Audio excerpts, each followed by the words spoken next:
Question, who likes feeling out of control? If you answered yes, well, then you're in the right place. Because in sports and for most in life, there's nothing worse than not being able to control your own destiny.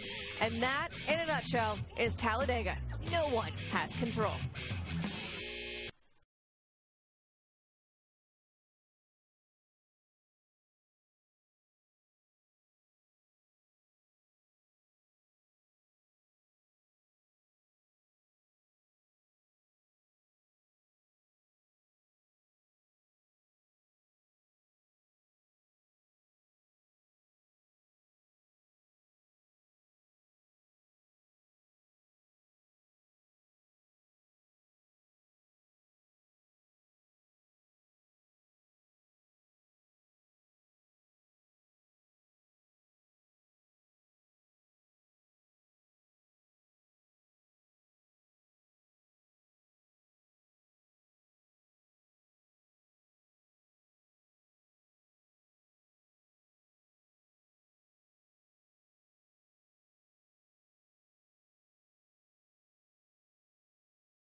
To Talladega Super Speedway, the biggest and the baddest of them all.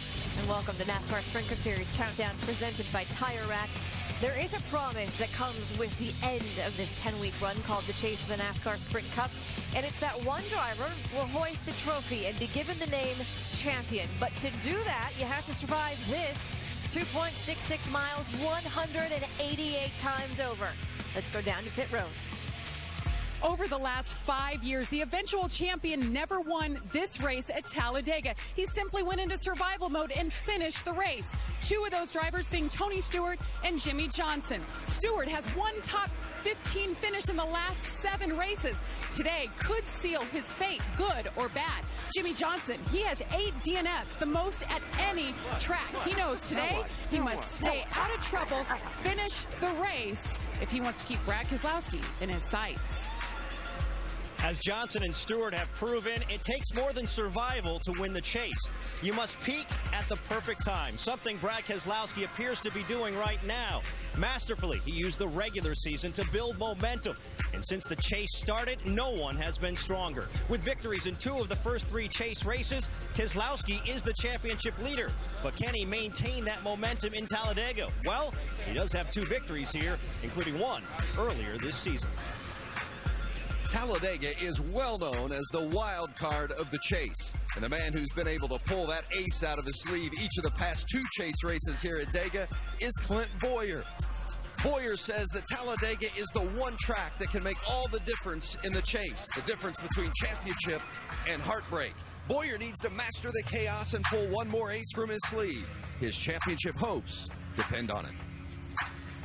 Chase drivers know that surviving here, which means dodging the big one, is all about luck. They also know that finding a fast and reliable drafting partner requires planning, trust, and oh, by the way, did I mention luck? You know, what do they do here in the draft? I mean, if you want to find a partner here, how do you make it work? And the big question here in the draft is, what do you do here in the final laps? How does it make it work? Could some of these drivers that are hidden helpers be a factor?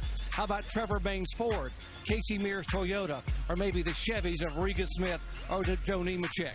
Could they be a factor? If you look at these drivers right in the eye right now, they'll tell you they don't know. And folks, that's why Talladega is so special. From pit road to the ESPN pit studio, which is very close to the track this week. Hello and welcome inside. I'm Nicole Briscoe alongside Rusty Wallace, Brad Doherty, and Ray Evernham.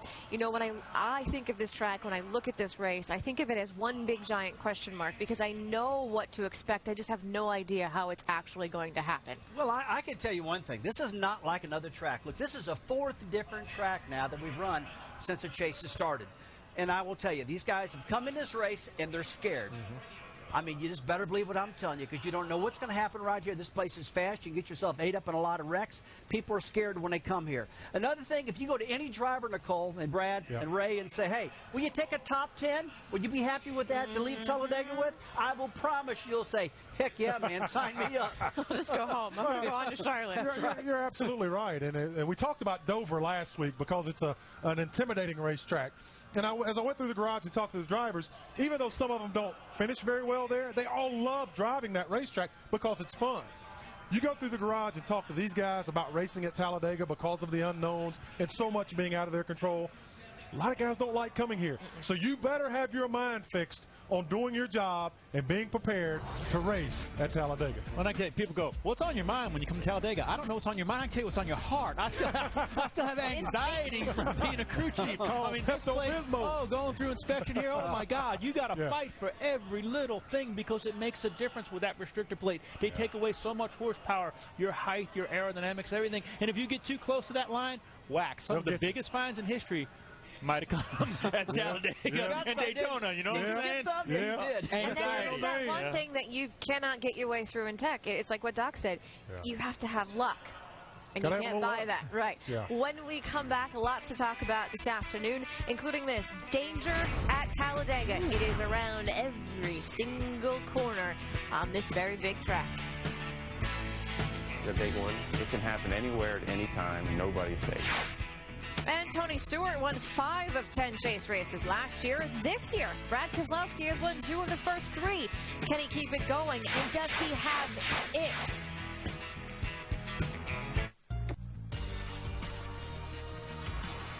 NASCAR Sprint Cup Countdown is presented by TireRack.com. Research, buy, deliver, install. Tire Rack. The chase for the NASCAR Sprint Cup comes to the Monster Mile in what could be a big turning point. Caution is out, middle of green flag pit stops, always scattering things. Kyle Busch is the leader. There are only 8 cars on the lead lap. Matt Kenseth, problem up and almost into the outside wall. Well, they better get full on these pit stops that will come with 89 laps to go. Here goes Jimmy Johnson. He's going to get out in front of Busch. We're going to start saving it. Start going to 80%. Change for the lead. Kyle Busch by Jimmy Johnson. A strategic decision on the part of the 48 team. Jimmy Johnson in fuel conservation mode. As hard as that 2-car can push it and make him use as much fuel as he can. Here comes Kyle off the pace. He will come to pit road. Here's Denny Hamlin. He'll come in with 9 laps to go. Brad Keselowski is the man who moves into the lead as a result of those 2 pit stops. They're going to play the strategy just right and get another win in 2012. Brad Keselowski wins at Dover. Well, from the Monster Mile to this beast, Talladega Superspeedway, which is host to race number 4 of the chase. Now, so far in this chase, the headline has been Brad Keselowski. 2 wins in 3 weeks. Today, he'll start 22nd at a track that gave him his first career win and his second of 5 wins so far this season. Now, 2 of Keselowski's 9 career wins have come on plate tracks. The other 7, let's see, at a mile track, at a pretty cool half-mile track, right, Rusty? Yeah. At a few mile-and-a-half tracks. He's been close, but he's been missing out so far on flat tracks and the road courses.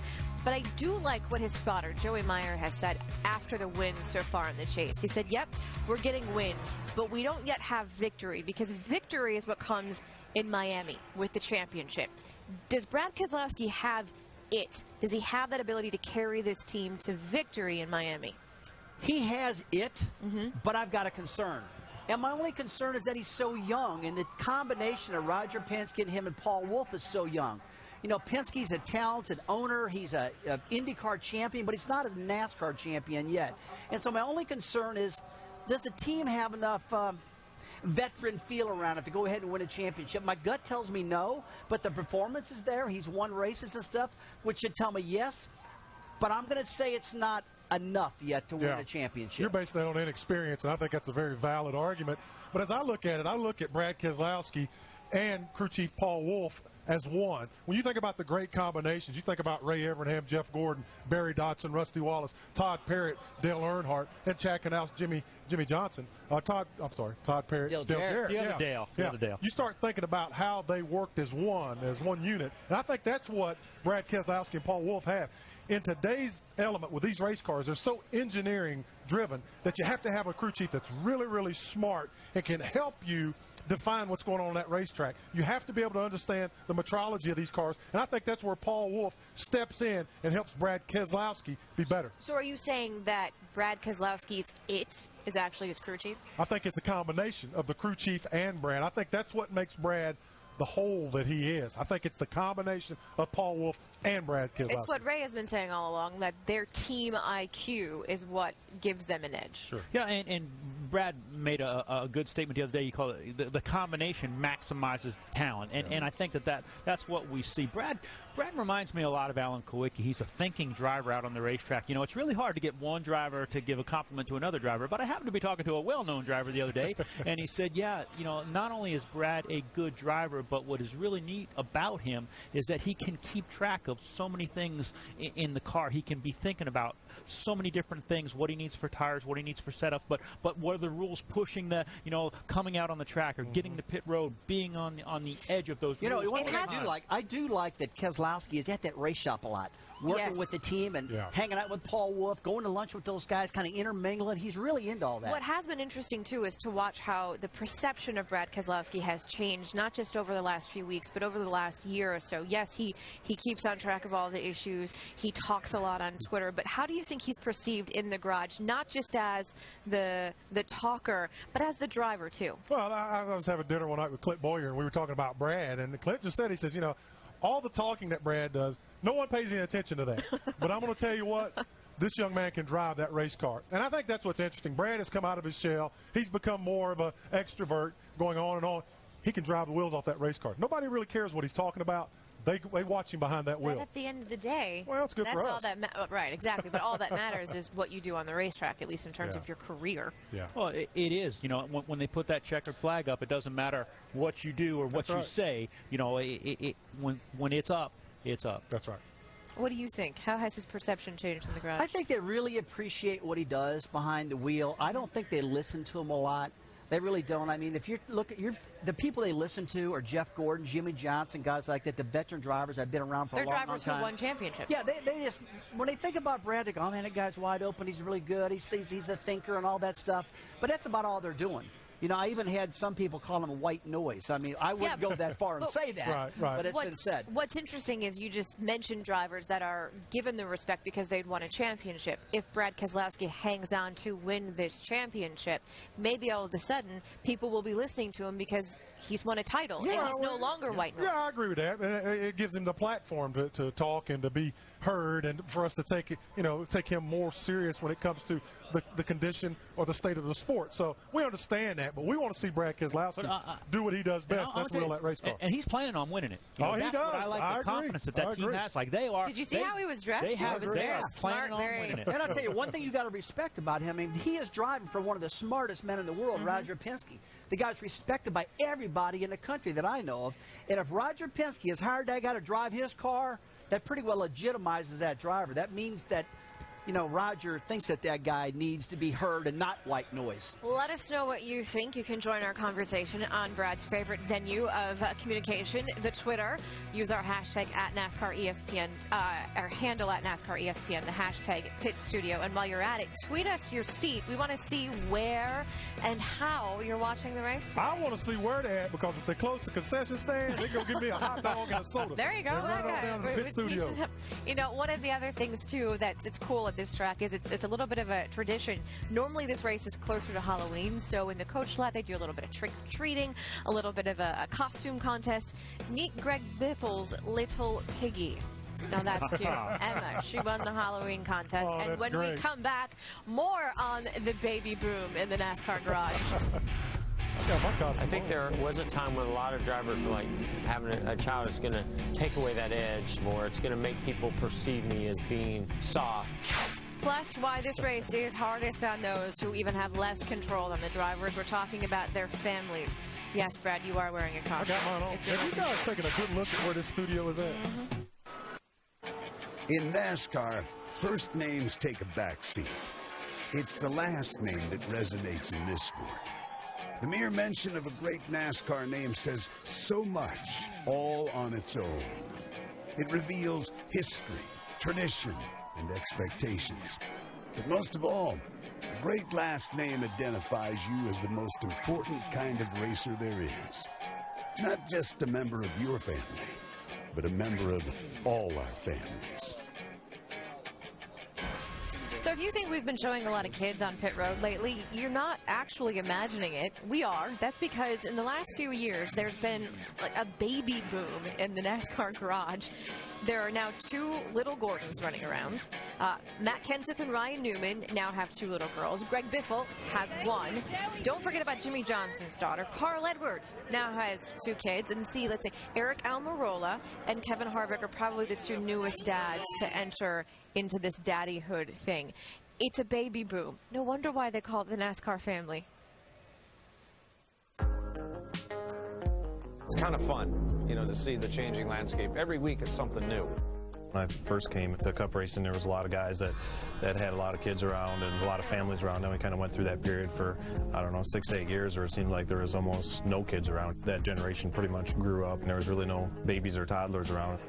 I think there was a time when a lot of drivers were like, having a child is going to take away that edge more. It's going to make people perceive me as being soft. When you see somebody like Jimmy Johnson have a child, win a championship, others go, well, you know, this doesn't really change your competitiveness. Even when I don't win, she now understands what Daddy win the race means, so she'll just scream, Daddy win the race. Those moments just warm my heart. Whether you have a good day or bad day at the track, you go back to the motorhome and, you know, you walk in the door and they just light up. It's fun. I love it when the girls can come to the track and hang out and be part of it. They have certain things that they absolutely love. Kaylin's pretty obsessed with the national anthem. That's her favorite thing. I think that children do change the culture a little bit about the way people look at our sport. Having my daughter around, people have a better view into what our life's about. She knows what's going on to a certain degree with it. We're at the racetrack, but it's still just mom and dad. And we're connected on that level, and I think that comes through the camera and into the television sets at home. I think about the responsibility that I have to my family, but once I get in the car, it's competition, it's going out there to try to win the race. Talladega for sure is difficult on the whole family. I've watched a few races with my brothers racing. I've never been more worried and frightened in my life, so I can only imagine what my wife goes through watching. I think the wives and the moms have the toughest job out there, and the kids that are older that understand it as well. When you're not in control, you're on the outside looking in, I'm sure you're thinking of all of the aspects, including the safety aspect of it, and it's got to be nerve-wracking. It certainly doesn't affect the way I race. Except for, college is expensive. It might make your race harder. There is something to be said about being the person that's not in the race car. I have a little bit of experience in this with my own personal life, but it's very hard. Jeff Gordon acknowledged it. There's no control for them, so imagine being there, watching the one that you love, or your child out there racing. They even have less control. It's hard. This place gets you. Oh, without question. And it takes a special relationship, let's say, to be the spouse or girlfriend of a race car driver or boyfriend, just simply because of what these people decide to do for a living. No other sport outside of maybe boxing do you possibly have an opportunity to cash in all your chips, so to speak. Yeah. You go strap into one of these race cars, you're willing to give it all. And not just the guys up front. Everybody in this field's willing to give it all for that sweet taste of competition. It's the ultimate. I said yesterday, when you come to this track, you know that your significant other or your child has chosen a dangerous profession. But when you come to this track, it's a little bit like a slap in the face because you just can't avoid it. It's there. No, you can't. This is a very scary place. And I got to be straight with you guys. If I had a little kid, which I don't right now, that little at least, I don't think I'd let it watch this race. This is a scary race. If something goes wrong with their pop, I wouldn't want that embedded in their head because this is a scary joint. With that said, though, it is really nice to have your family at the racetrack supporting you week after week. But this is very, very scary racing. And if something goes wrong, I wouldn't want to have that little kid stuck in the head with Man, I remember that wreck. Yeah. Well, you know, this sport really was grown on families when you look at the Dale Jarrett's and Kyle Petty's and people that grew up. So, unfortunately, the reality of our sport is that people are injured and sometimes killed. But I think that emotion, that passion being passed down to the generation in way is good for our sport. It does my heart good to see those kids here again so they can understand it. I mean, and carry that on for generations to come, because it's really hard to explain the true emotion of that unless you're involved in it. So I'm happy to see the kids. That's why there was a Ned Jarrett and then a Dale Jarrett and a Rusty Wallace and a Stephen Wallace. It carries on down through the line. When we come back, talk about something else that you have to think about here at Talladega, and that is playing the odds at every corner. You have a 50-50 chance when you get there. You're either going to have a great day because you finished, or you're going to have a torn-up race car. Why Talladega presents an oh my moment each and every lap. Heck, it presents that at every single corner. That's when we come back.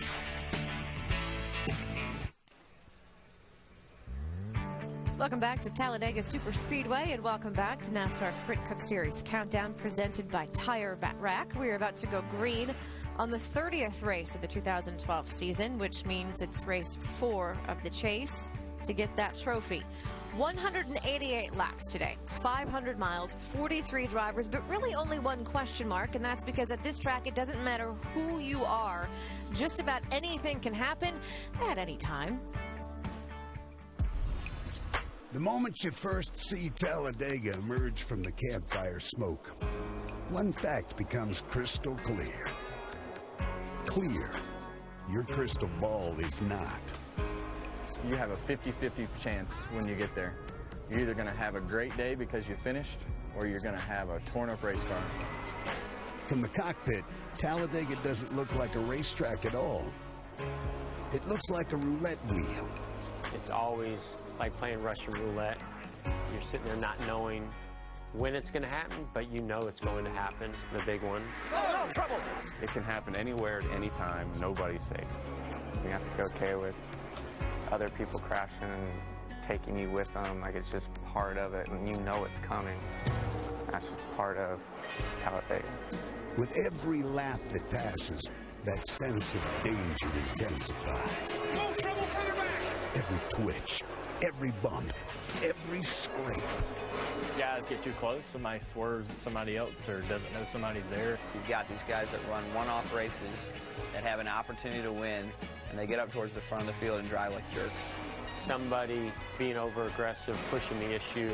You see two drivers that have a little bit of history together and are racing one another hard. Those moments happen about every single lap. Whoa, that's close. It's almost a wreck all day long. The alarm is never silenced. The control is never yours. Well, 7 of the 12 eventual chasers ran into a bit of trouble when we were here in May. Only 3 resulted in a DNF, Gordon Harvick and Truex. 1 wrecked and still went on to victory lane, that being Brad Keselowski. So, Rusty, you said something earlier about this track. The drivers come here and they're afraid. Let's be clear. My definition of afraid means that I'm afraid of getting hurt. But a driver's definition of afraid here, not the same thing. Not the same at all. I mean, look, let me be real clear with you guys. This particular racetrack is really easy to drive, in my opinion. The cars are stuck like glue. They handle real good. They're not slipping and sliding much at all. But the scared part I was talking about is that, look, you never know when you're going to get the big one. The big one is the thing you're always concerned about. You're cruising along, everything's going great, and all of a sudden something happens in front of you, and you wipe out. Now, you don't wipe out just a little bit here. You wipe out big time, which makes you scared a little bit. Look, I've had some major crashes at Talladega here, and look at this one with Carl Edwards. I mean, just crazy wrecks like this. This is the part that makes you scared, not driving the track. But the thing is, you also have to worry about, to do well in this race, you need help. You need a partner. How hard is it to race when you have to worry about somebody else? Well, I think the big thing, Nicole, is you really have to have a game plan. You know, as you go to all these other racetracks, you know, you have your motor program together, you have your aero package, you have your simulation, you're prepared, you have steps, building blocks to get you throughout the day. You come here, all that goes out the window. I was talking to Trevor Bain earlier this week, and he says, but you still have to have something to focus on. Something to focus on to start the race and try to create those building blocks. Yeah, you're going to have a partner to win this race. You're going to have to team up with someone to go forward. But you still have to have the mindset of, I'm building something, because if you think about what can happen and what may happen, you'll never get past the green flag. It's interesting that you brought up Trevor Bayne, because Bayne, where did he learn to draft? 2 years ago in Daytona, his very first 500 that he ended up winning. Yeah. This style of drafting is different than what we saw when you were in the car. Good point. It's very different. A long time ago, not too long ago, you used to pull the draft. You get out there and you have such a good car. Look at Dale Jr. right here, just pulling that draft along. Yeah, you guys had 1,000 horsepower, Rusty. Well, that's why you pull everybody. Car, but nowadays, you got to be pushed in order to win this thing. You can't pull it. You got to push them. So I don't like it really a lot. I like the older stuff where you can control your destiny more, and you didn't have to worry all the time and agonize about your partner behind you. You never could just race by yourself.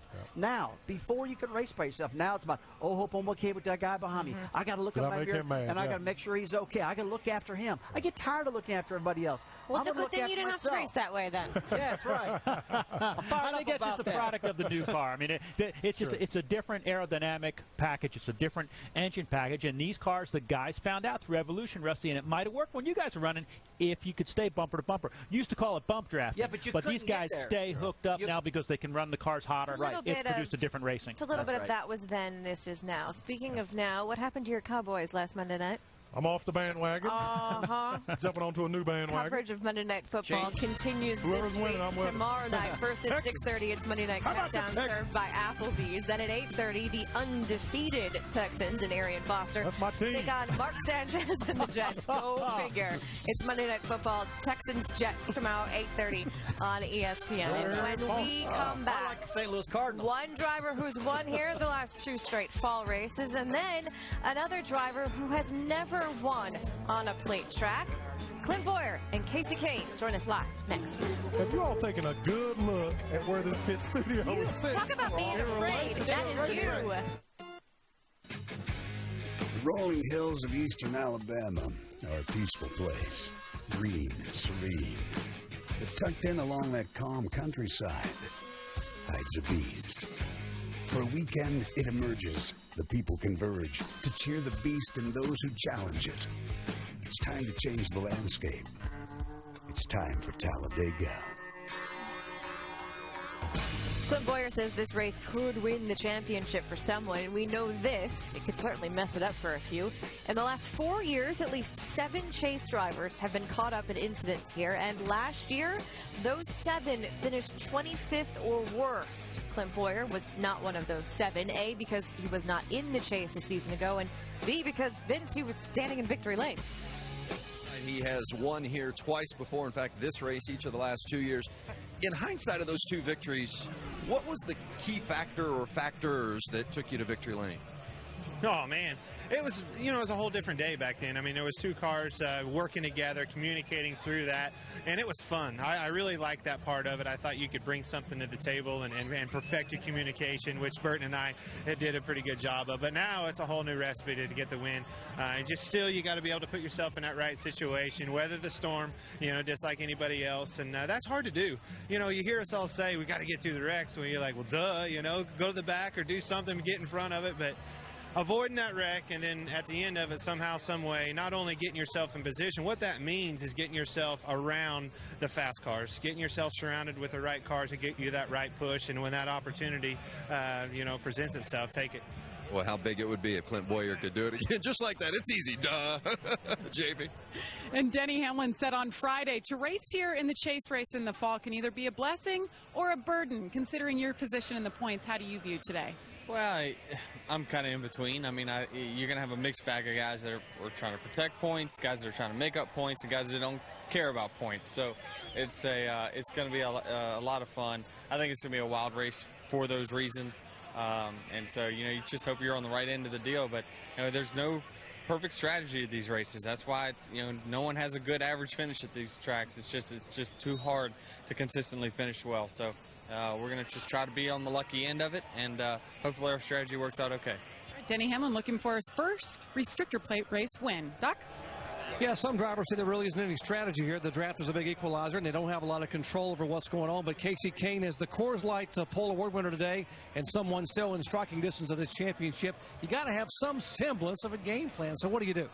Well, we have a fast car, thanks to HendrickCars.com and Chevrolet, and I'd like to really stay out front. You know, try to stay up towards the front of the pack. You're gonna get moved around and move back, but hopefully to stay in that front half of the field and just race all day, try to be as smart as possible and be there at the end and have the right, kind of be in the right position to hopefully get the right push.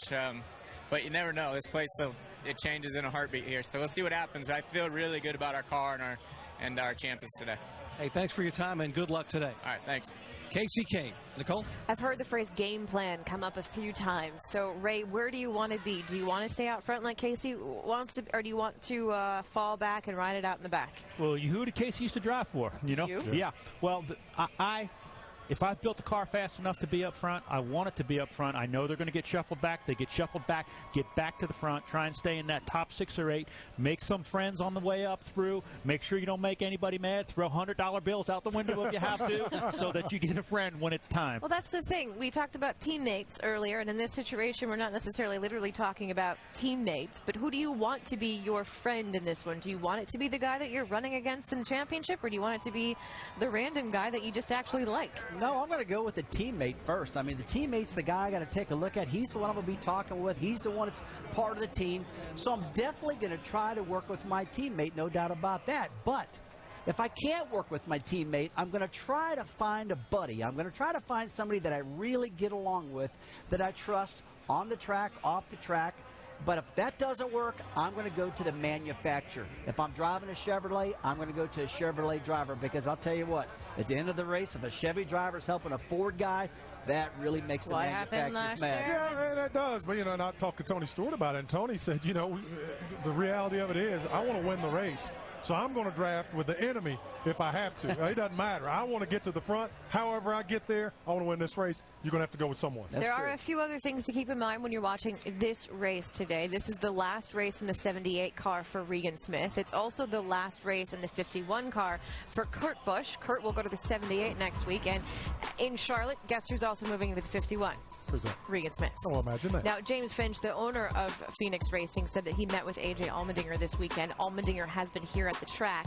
Finch says he'd like to make a deal with Allmendinger, but, quote, I don't know what sponsors would have to say about him. They don't have a sponsor. And then there's this 2013 will not only feature a new car in the Sprint Cup Series, but it will once again include testing at NASCAR sanctioned tracks. I like that.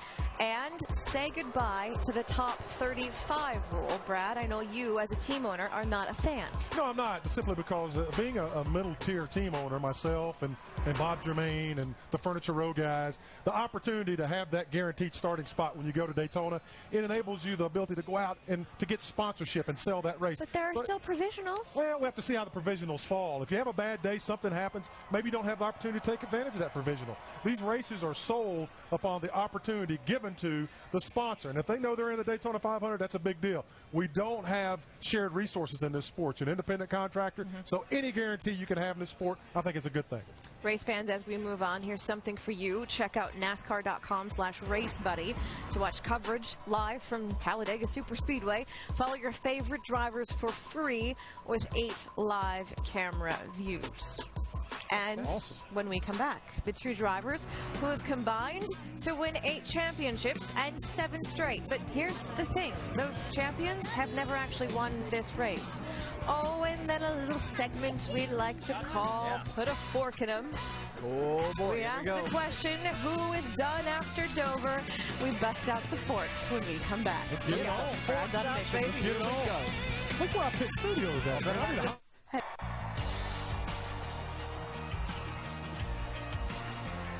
NASCAR Sprint Cup Countdown is presented by TireRack.com. Research, buy, deliver, install. Tire Rack. If you want to be a champion, you must be willing to stand on the floors of the greatest arenas in all of sports.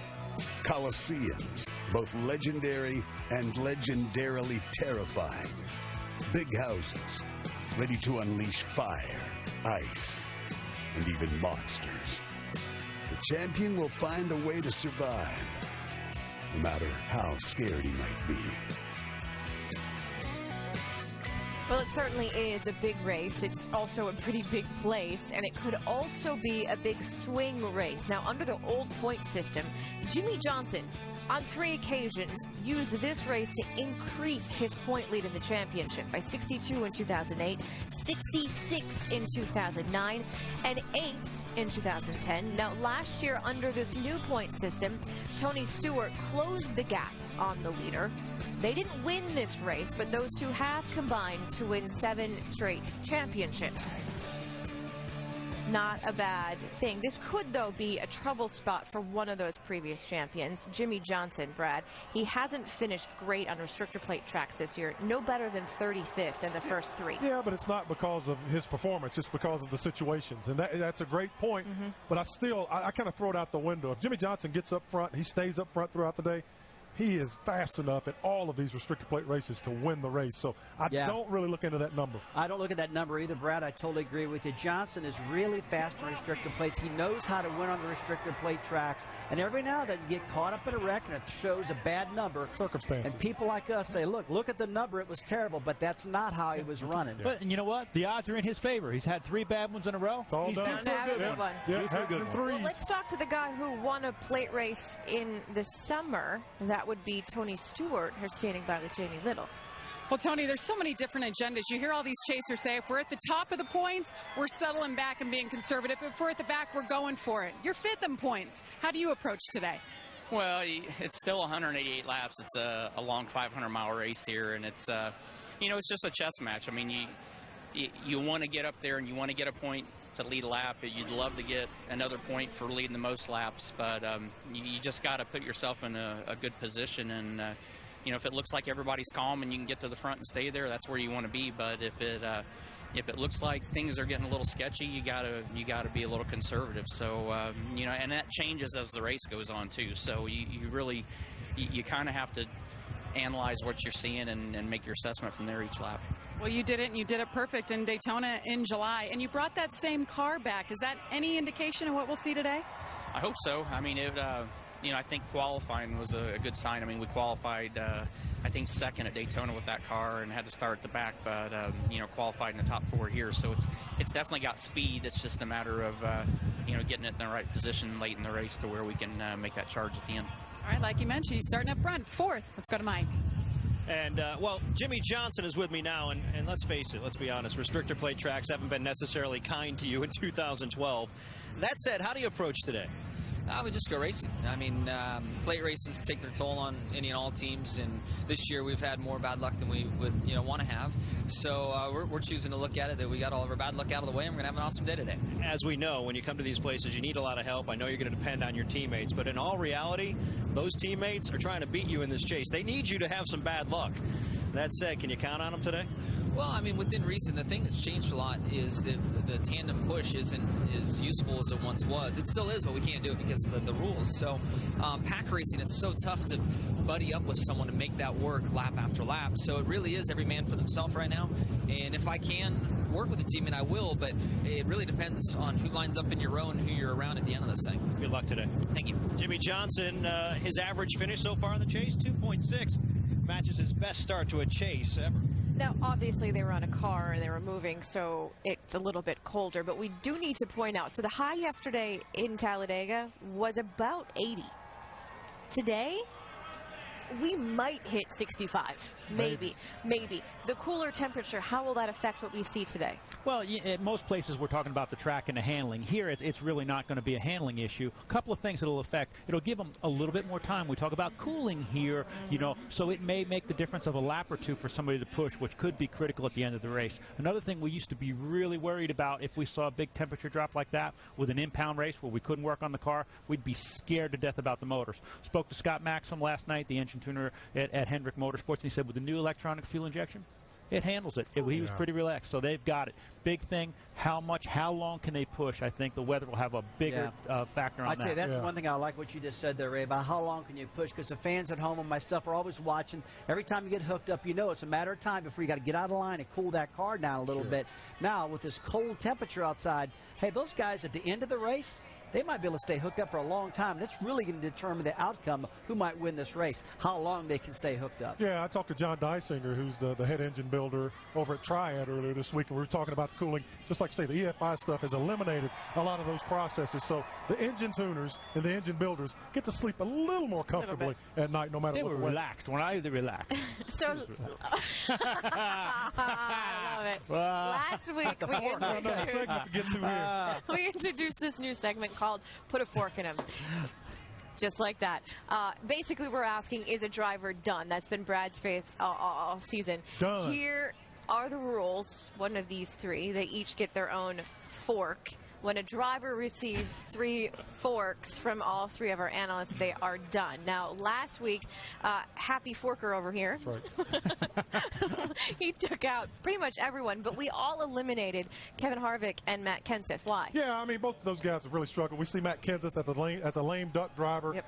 It looks like the RCR cars haven't been up to par as they have in the past, so I think both of those guys have fallen to the back of the field. Can we all agree as we start again this week that we can just completely bypass the top 3 in points? Brad Keselowski, Jimmy Johnson, and Denny Hamlin. We're good on that? I agree with that. Yeah, okay. Good So choice. let's start with Clint Boyer. And Ray, you're the only one that is holding out on Clint Boyer. These 2 handed out forks 1 week ago. Well, you know, the guy has put consistent top 5 finishes together. Ran good again last week. Has 2 wins here. He is your dark horse in this championship. No fork for Clint Boyer. Okay, still going to hang on. He lives to see another day. Tony Stewart, guys, right now he's 5th in points, and so far, no forks. Yeah, no fork for me for Tony Stewart, not at all. I mean, the guy's our past champion. He's qualified good today. He's qualified 4th. He's won at these plate tracks, so no fork for me for Tony Stewart. All you have to do is look at last year's performance when you're talking about Tony Stewart. Can't put anything past this guy as far as reeling off wins and winning a championship. Until the mathematics say no fork for Tony Stewart. I do like what Tony Stewart says about this race. He said, this is a chess match, and at the end of the day, I'm just a checkers player. Casey Kane, the pole sitter. Brad, you gave him a fork after the first 2 weeks. You said he's not consistent enough. He's never won on a plate track, but he is the pole sitter. Well, he is the pole sitter. He's not going to get a fork from me this week either. I mean, this guy is really fast. He can surprise us each and every week. He's looking good, so no fork for me this week for Casey Kane. Done. Ray, what you got to say? Done. Hey, Hendrick Power, he's confident today. He puts that thing in victory lane, no fork. But we'll have to wait and see what happens next week. Dale Earnhardt Jr., Brad, please, just zip it. Be quiet. It's in your best interest because, for the record, you said he was done after last week. Well, by the way, we're at Talladega, Alabama right now for Dale Earnhardt Jr., one of his favorite racetracks. He's super good here. He's got a gigantic fan base. He's fired up. He's qualified 12th. He looks good. No fork for me for Dale Earnhardt Jr. Y'all can say what you want. I'm going off of numbers and statistics looking at Dale Earnhardt Jr. We always talk about him being a great plate racer. Not in this fall race, baby. He has actually struggled, and not recently as well. He has struggled in this fall race. So I'm backing up what I said last week. Where's everybody at? All right, Earnhardt Jr., there's a fork in you. You're done. Yeah, you better stay in this pit studio right now. There is no way that I am putting a fork in Dale Earnhardt Jr. at Talladega. Period. Fine. To be safe, we will move on. Pretty Although, smart. real quick, if you're curious about how Dale Earnhardt Jr. is going to approach the race today, he said because of our position in points, we have to be aggressive. We don't have a choice. We're throwing it all out there. Let's move on to Martin Truex Jr. Brad, once again, you said he was done after the first 2 weeks in the season. Yep. Mr. Wallace, do you agree?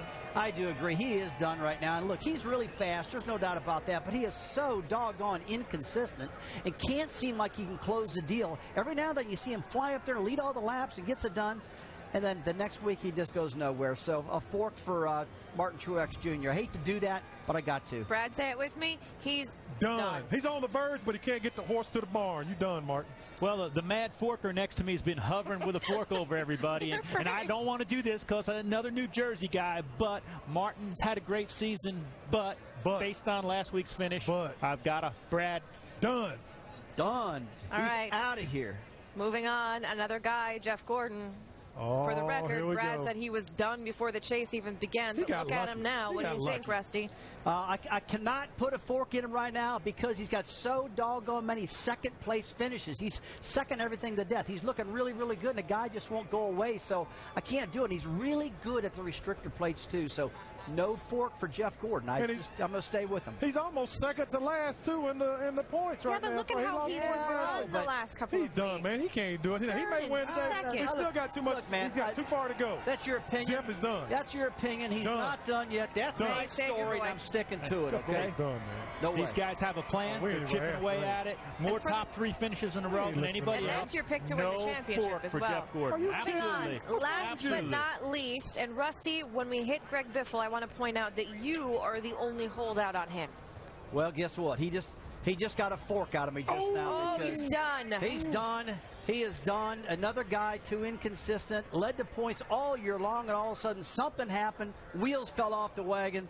Put a fork in him. Do you know he's led more laps on plate tracks this season than he has in his entire career? But he didn't win. Ditto. Okay. And by the way, by my tally, we've now eliminated Martin Truex Jr., Kevin Harvick, Greg Biffle, and I think I'm missing one here. Oh, Matt Kenseth. There we go. Most important question of this day, Brad, we will start with you because you've been right 2 straight weeks. Who wins this race? If I got to ride shotgun, I usually am right. If I got to ride shotgun with somebody, it's going to be Tony Stewart today. I'm going with Tony. Me and Tony riding, baby. Mr. Wallace. I'm picking a guy that got a fork. I'm going to pick Kevin Harvick's going to win this race today. That Richard Childress horsepower is really, really good, and Harvick knows how to win in those plate races. Kevin Harvick, dude, he's going to win this Mr. Jinx, what do you think?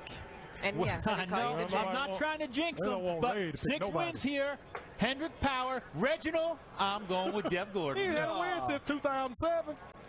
We'll see if they're right. Racing Chances are they probably won't be. When we come back, we'll get you down to the grid for pre-race ceremonies. Plus points racing. Don't even think about it at Talladega. Alan, DJ, and Andy will tell you why. And that is coming up next.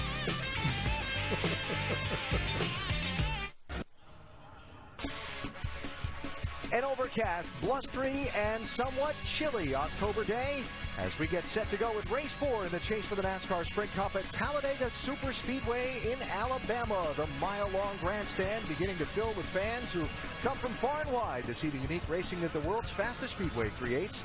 Racing that thrills those fans but leaves those chasing the Sprint Cup championship anxious and apprehensive.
Whose championship hopes survive race number 4 in the chase for the NASCAR Sprint Cup 500 white knuckle miles at Talladega Superspeedway. Our ESPN live coverage today presented by Pennzoil.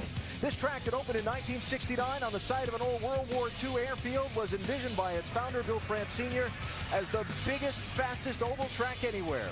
And it is just that. Today's cars and rules mean that the drivers will race in huge packs, inches apart, at speeds of over 200 miles an hour. There's an edge to a race in Talladega. The drivers like Jimmy Johnson, they feel it, especially those competing for the championship. Brad Keselowski, the championship leader coming into the day. How will this race affect his bid for his first championship? Talladega's been very kind to drivers going to victory lane not competing for the title. Kyle Busch, will today be the day he takes home a Talladega trophy from the world's fastest speedway? Jeff Gordon calls this race his opportunity to get back in the championship conversation. Circumstances have to fall his way. Will they over 500 miles?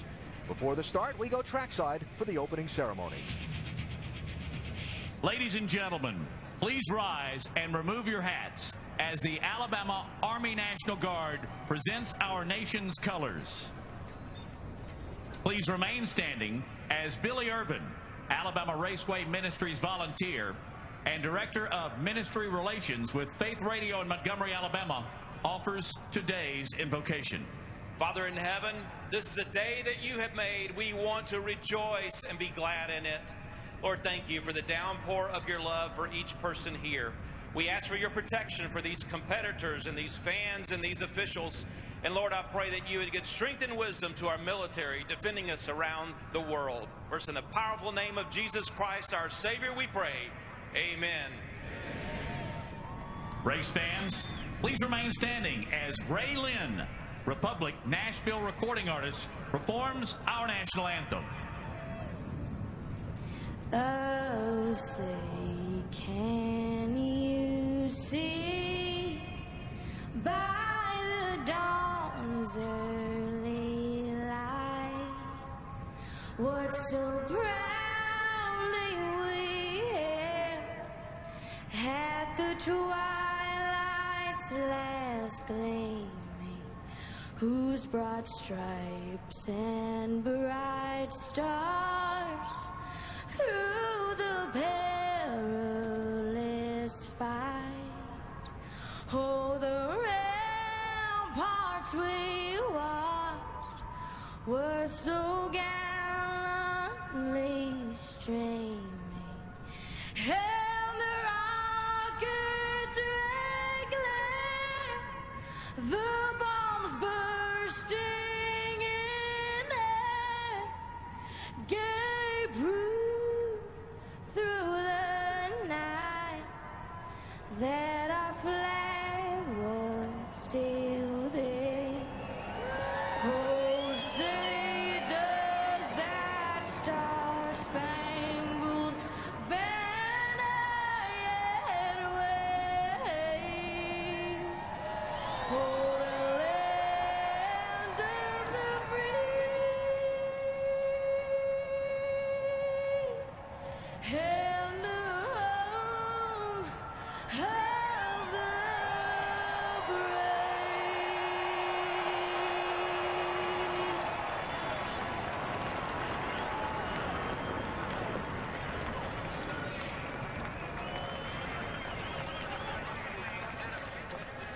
Time to buckle in for one of the most stressful drives of the season for the racers and their loved ones. The engines fire at Talladega next.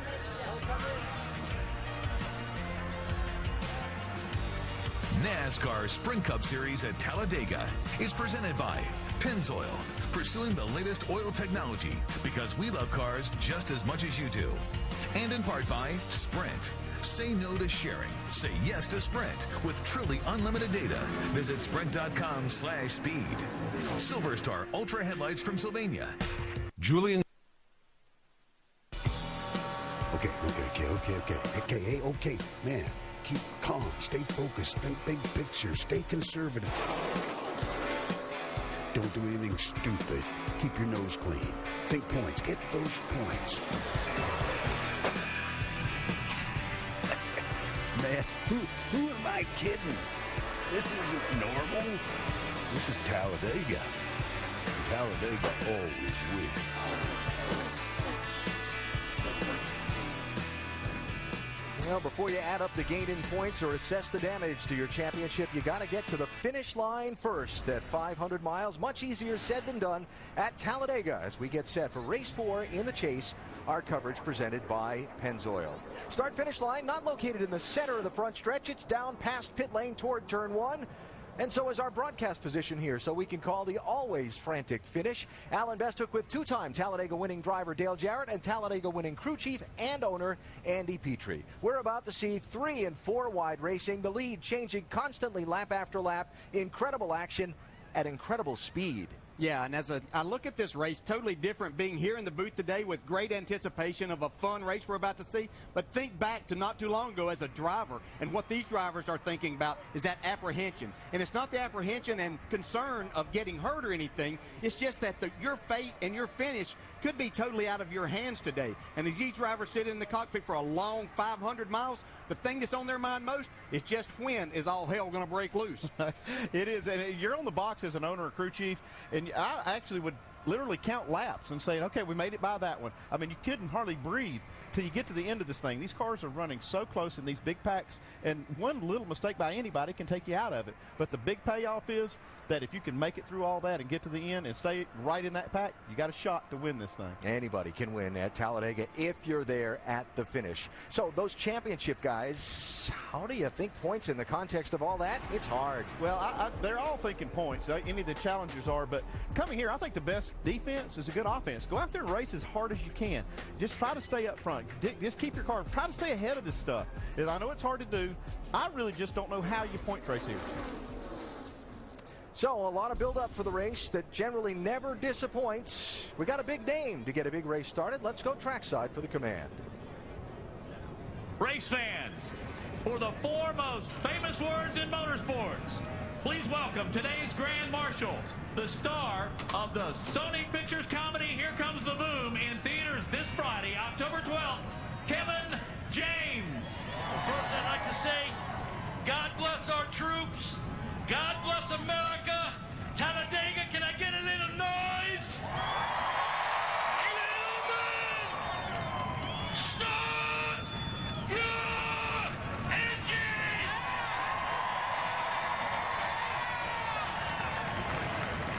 All right, man. All right, you can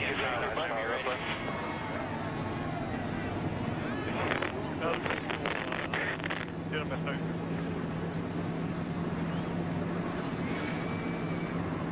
About 15 away from your stall right now.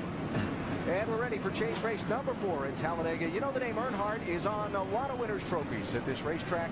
Our ESPN in-race reporter today, Dale Earnhardt Jr., has his name on a handful. Jr., a 5-time winner at this racetrack and a 6th today. Well, it's certainly a possibility. We talk with Dale Earnhardt Jr. on the pace laps next.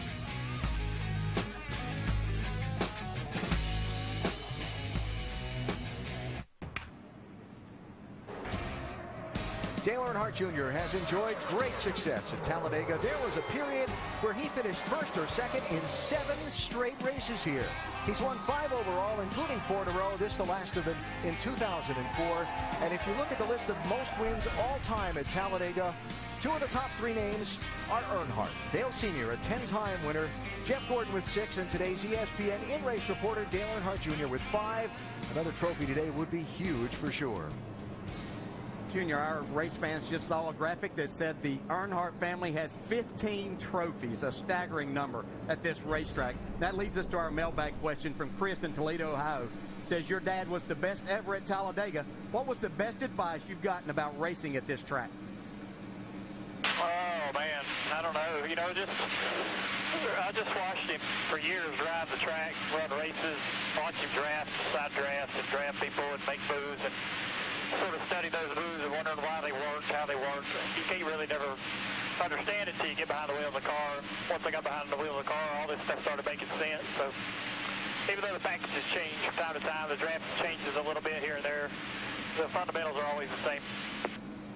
Dale, I know you're a big football fan in fantasy football leagues. You have to have a strategy in plotting your teams there. Obviously has to be a game plan from coaches in the NFL. What's your game plan and strategy as this race unfolds today? Well, the last several times we've raced at Talladega, we're kind of taking it easy, and when it's time to go, we really either can't go or we haven't been there all day. So I think we're just going to run as hard as we can run. But we can know about anybody else, but it goes back. All right, thanks, Junior. We apologize for the little breakup there, but now Andy's going to talk to your crew chief, Steve Letarte. Hey, Steve, it's Andy in the booth. This race here at Talladega is not typical by any measure. How is your job going to be different calling the race on top of the box today? Well, you know, Andy, that's the big difference between Talladega and the other tracks we go to. Is really my job when the race starts is almost complete, 90% complete. You know, it's our job on the team to build this fast race car, which everyone at Hendrick has done. We've had a great car. We got one of our cars on the front row. So there's just not a lot we can do. There's not a lot of speed you can find during pit stops. You really just have to call a good strategy, try to keep track position if that is your strategy, and get your fuel right. You know, with Talladega and the green-white checkers at the end, it can be a little hairy at the finish as far as your fuel window goes. So you need to make sure you pay attention to that. I know there's a ton of fans out there that hope you pull it off good today, Steve. Thanks for talking to us, and good luck. All right, thanks. Yeah, we hope we do. We hope we do. New strategy today, so hopefully it'll work out in our benefit. Dale Earnhardt Jr. lined up in the number 12 position as we get set to go with the Good Sam 500 at Talladega. Race fans, check out NASCAR.com/racebuddy and watch coverage live today by following your favorite drivers for free with 8 live camera views. Pace laps take a while. At the longest track on the circuit, we'll take the opportunity for a break here and be back in plenty of time for the start. NASCAR Sprint Cup Series at Talladega is presented by Pennzoil, pursuing the latest oil technology because we love cars just as much as you do. And in part by Sprint. Say no to sharing. Say yes to Sprint with truly unlimited data. Visit sprint.com/speed. Silverstar Ultra headlights from Sylvania. And the Chevy Silverado, the most dependable, long-lasting full-size pickups on the road.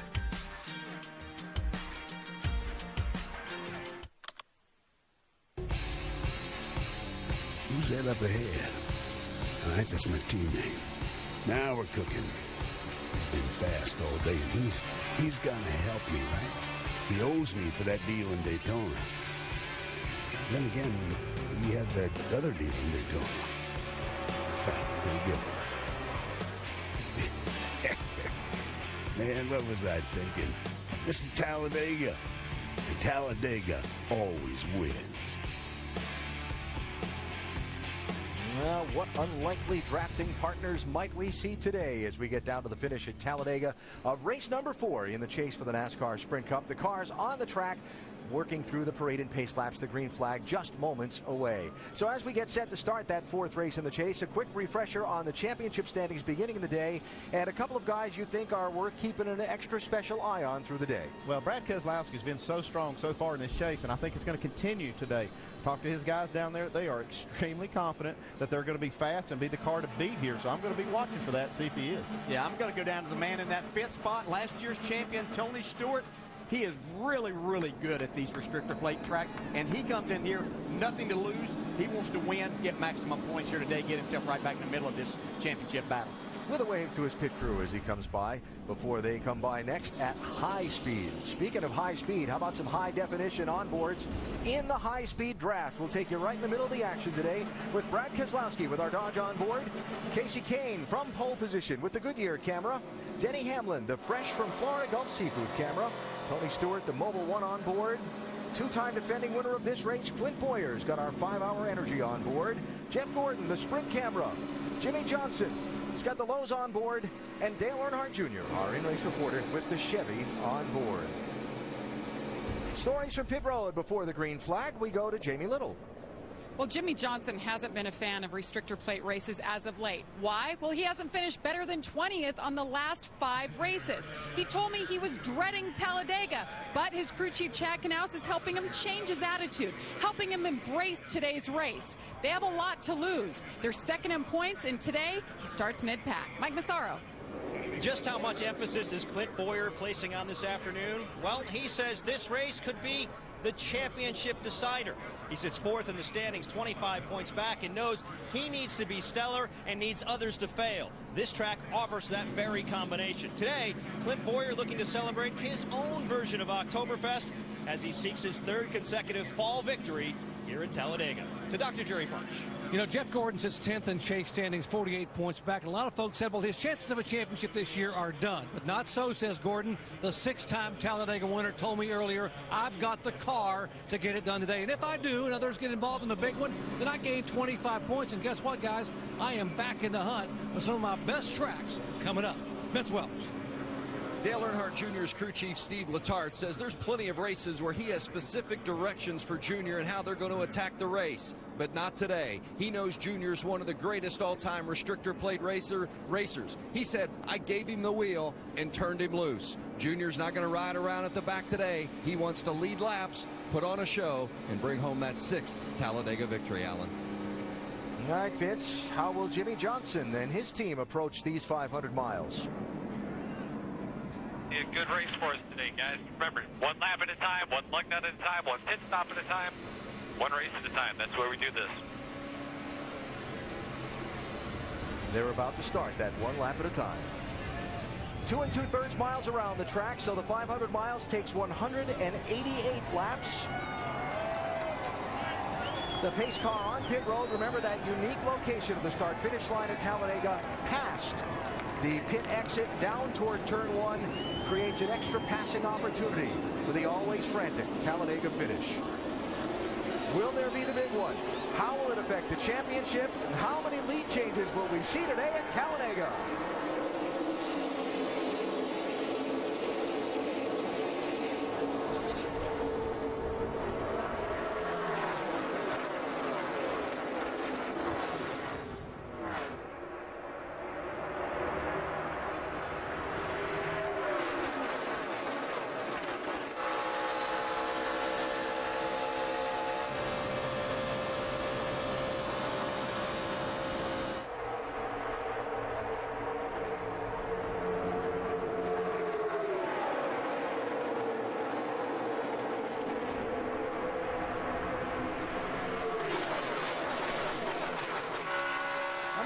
To see if this outside lane is going to work good to make passes for the lead. It seems like with this new package, that bottom lane's kind of been the preferred line. See right there, Casey Kane gets the advantage. Leads that first one. Car on the outside, purple and pink 21. That's the Daytona 500 winner from a couple of years ago, Trevor Bayne. They got a big push there from Sam Hornish. But you can see if you get that big push out there and don't have somebody still attached to your bumper, it doesn't do you much good. It's thick already, 3, some places 4 wide.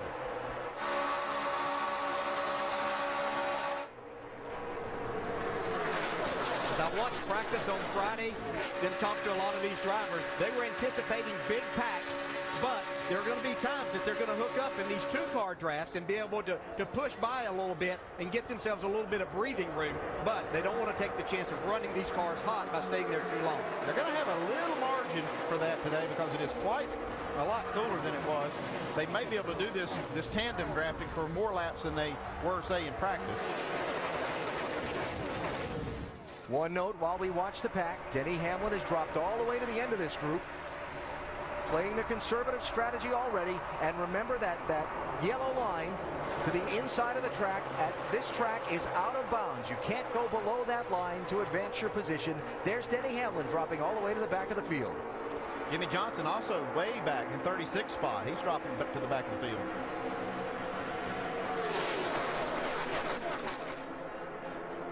Tell you, I think there's 2 places that you want to be. You either want to be at the very front of this pack, or you want to drop back there to keep yourself out. You're in the middle. That's just putting yourself in more of a position for something to happen, especially for these chase drivers today. I'll tell you the way I've always looked at it, though. If you're back there trying to stay out of a wreck, the wreck happens, it's more likely it's going to be in front of you if you're at the back, and you're going to have to come through it. I know that the strategy is to maybe be able to come through it slower and be able to avoid the cars and debris, but you're still going to have to come through there. Well, the key is you have to give yourself enough room to make an evasive move or be able to get slowed down enough if that should happen. You can't just run right at the very back of this. You have to give yourself some distance. Kane in the 5. Got Boyer, the 2-time defending winner of this race, behind him in the 15. That's Ryan Newman in the 39. And still Trevor Bayne heading that group in the outside lane, looking for a push in the draft from Sam Hornish in the 22. Obviously, we talk about what could happen with the consequences of something happening for all the chase drivers. But as I talk to these drivers, their main concern today was all of these other drivers that are out there that aren't a part of the chase. They realize this is such a huge opportunity for them today to go to victory lane that they might not have in these other 6 races coming up. So they're going to be racing hard. It's not they're concerned about the chase drivers, but this is a race they know they can win. We see Trevor Bayne try to get to the front now. Kind of doing it by himself. It looks like Casey Kane now get another run into turn 3. Sam Horner's doing a good job pushing that 21 of Trevor Bayne. Yeah, you just can't push him out there so far that you become unattached there, and then that creates a situation of both of you slowing down quite a bit. That's really kind of the job of the guy that's in front, though, to try to keep that attachment. He almost has to drag the brake a little bit. That's got to be just counterintuitive to a driver to be able to push the brake and go fast. I don't know how they do it. That was close. Looked like Hornish in the 22 was maybe giving that side draft to Ryan Newman in the 39, and it got a little tight there at the start-finish line. Now Hornish picking up a boost from Joey Logano in the 20, while Kyle Busch comes running through the middle lane in the 18. Yeah, there's no reason to think that Kyle Busch won't be a part of having a say-so of who's going to win this at the end if he can get to that point.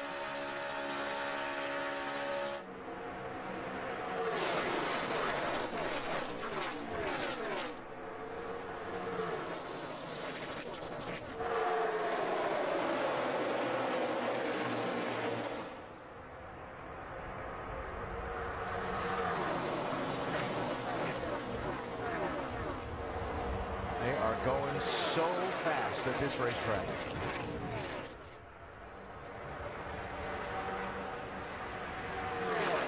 This track's repaving a few years back made it so smooth that there's really not a bad place on this racetrack anymore, so you can just go wherever you want to. That was 2006 that this racetrack was repaved. Some of the drivers talking about it giving up a little bit of the grip that it had. Not enough to really make handling come into play, though. This track's so big, so wide, and the transitions from banking to flat on the straightaway are so gentle. Yeah, but I did hear a number of drivers talk about getting loose on the entry to the corner, especially as they ran in packs and with a car on their bumper. That could create some excitement. Yes, sir. Casey Kane in the 5, started on pole, led all of the laps so far. While he runs up front, Jimmy Johnson and Denny Hamlin have dropped to the back early on, going to play that conservative strategy at Talladega. Our telecast today presented by Pennzoil.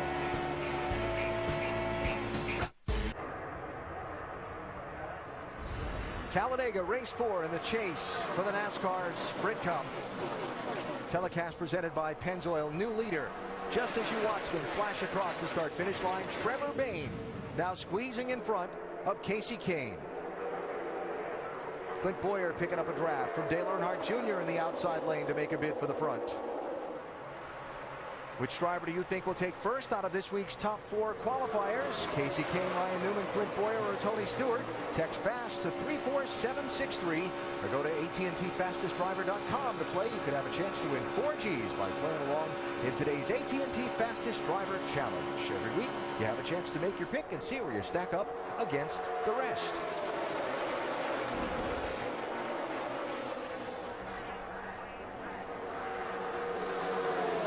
If that were the last lap, that would have been Boyer by a few inches. We've seen that be the last lap like that before, and Clint Boyer has been the one getting to the finish line first here the last 2 times that we've raced here this time of year. Last year, he and Jeff Burton drafted away from the pack with Burton leading, and Boyer passed him coming through the tri-oval to get to the checkered flag by just a touch. Now, also in this race a year ago, Denny Hamlin fell back off of the pack so far that he completely lost the draft and ended up getting lapped. Well, he's fallen way back off the pack again. Yeah, when we talk about hanging out at the back, this is a little further back than what I think you should do. Now, Denny Hamlin can run his own race, but he's kind of lost touch as we see Junior go to the lead now with the help of Kyle Busch. Yeah, I said I was watching that outside lane to see if they could make passes. That's the passes that we've been seeing here from the outside. Go Junior to the lead. Yeah, and that's been something that's been missing the last couple of races here. I talked to some drivers about that. They couldn't really help me understand why that was happening, but they felt like in practice that it may open up here in the race. So while Dale Jr. goes to the point, we again look back and see how far behind Denny Hamlin has fallen, Jamie. He really has, and I spoke to Darian Grubb, his crew chief, this morning, and he told me their plan was to push forward early since they started 23rd. Obviously, Denny Hamlin is on his own agenda, trying to avoid everything up ahead of him. He doesn't want to take any risks, but this wasn't exactly the plan going in. It looks like he started out easy and slacked up from where he is now. He's still losing ground. I'm telling you, they're way back there. Well, I'll assure you, if something happens, he will be able to avoid it where he's at. I think they're in a dangerous situation. We have seen a lot of these races recently go caution-free for quite a while, and he's losing pace at a second to 2 seconds a lap. It was just lap 20 last year in this race when Denny Hamlin got overtaken by the race leader. But as the day went on, circumstances allowed him to get back into a chance to have a decent finish. He got a free pass with a caution flag, got back on the lead lap, and then other circumstances unfolded later in the race. Well, we see a lot of cars up front. We see Dave Blaney in 36. He's in the top 10. He's running 9th. Cole Witt in the 33. He's up to 12. And new leader, Kyle Busch, with drafting help from Matt Kenseth. Yeah, that's pretty good drafting partner there. Matt Kenseth, who won the Daytona 500, and I believe I'm correct that he's been leading on the last lap. He's been leading at the last green-white checker restart of the 2 succeeding races since Daytona, both here at Talladega in May and at Daytona Independence Weekend, and didn't win. It's been he and Greg Biffle in the draft working so well together. In fact, Kenseth and Biffle have led 55% of the laps run on these restrictor plate races so far this year. Now, Kenseth would be a good guy to hang out with here because he's going to find his way to be up front. He's there now. See Jamie McMurray now working that outside lane. We haven't seen him up front a lot this year. He's an extremely good drafter at these tracks.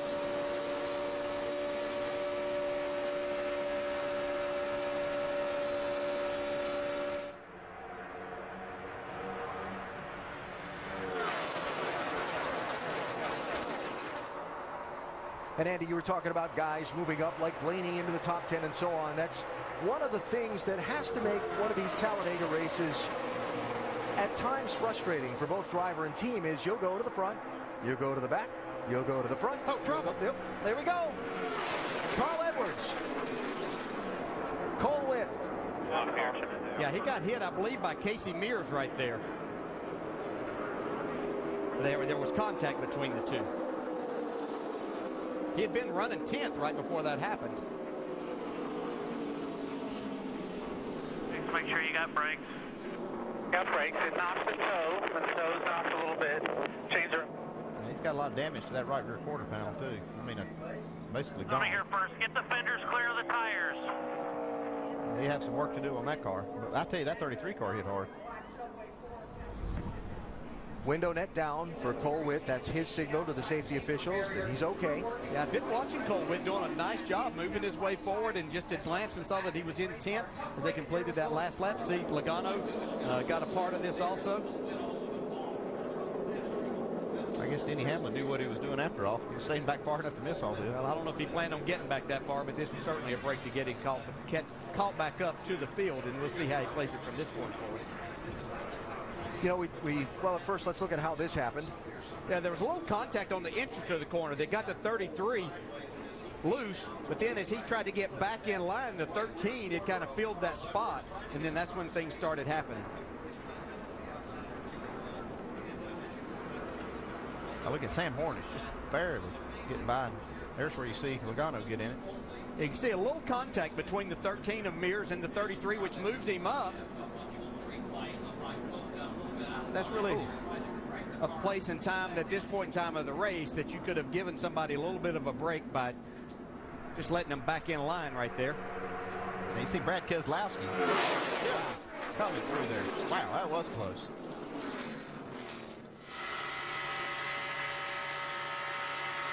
A couple of cars have really lost the draft. Go right in front of you. Come on. Come on. Let's go low, go low, go low. Go low, go. Stay outside. Outside 29. Caution is out. Pit stops under the caution. Mike? And Kyle Busch in on pit road. Car very good. They're going to do fuel only on the 18 car. Let's go to Vince Welch. It's just fuel only for Dale Earnhardt Jr. No tires at all, Doc. And McMurray down the right side, the one car, they're going to be fuel only. They said wait on him, wait on the crew chief to go. One can of gas, and McMurray is down and away.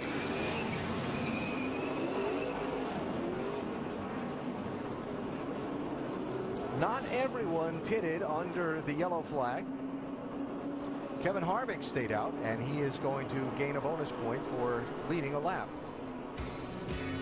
First caution out, somehow in the middle of the pack. This one only involved 3 cars.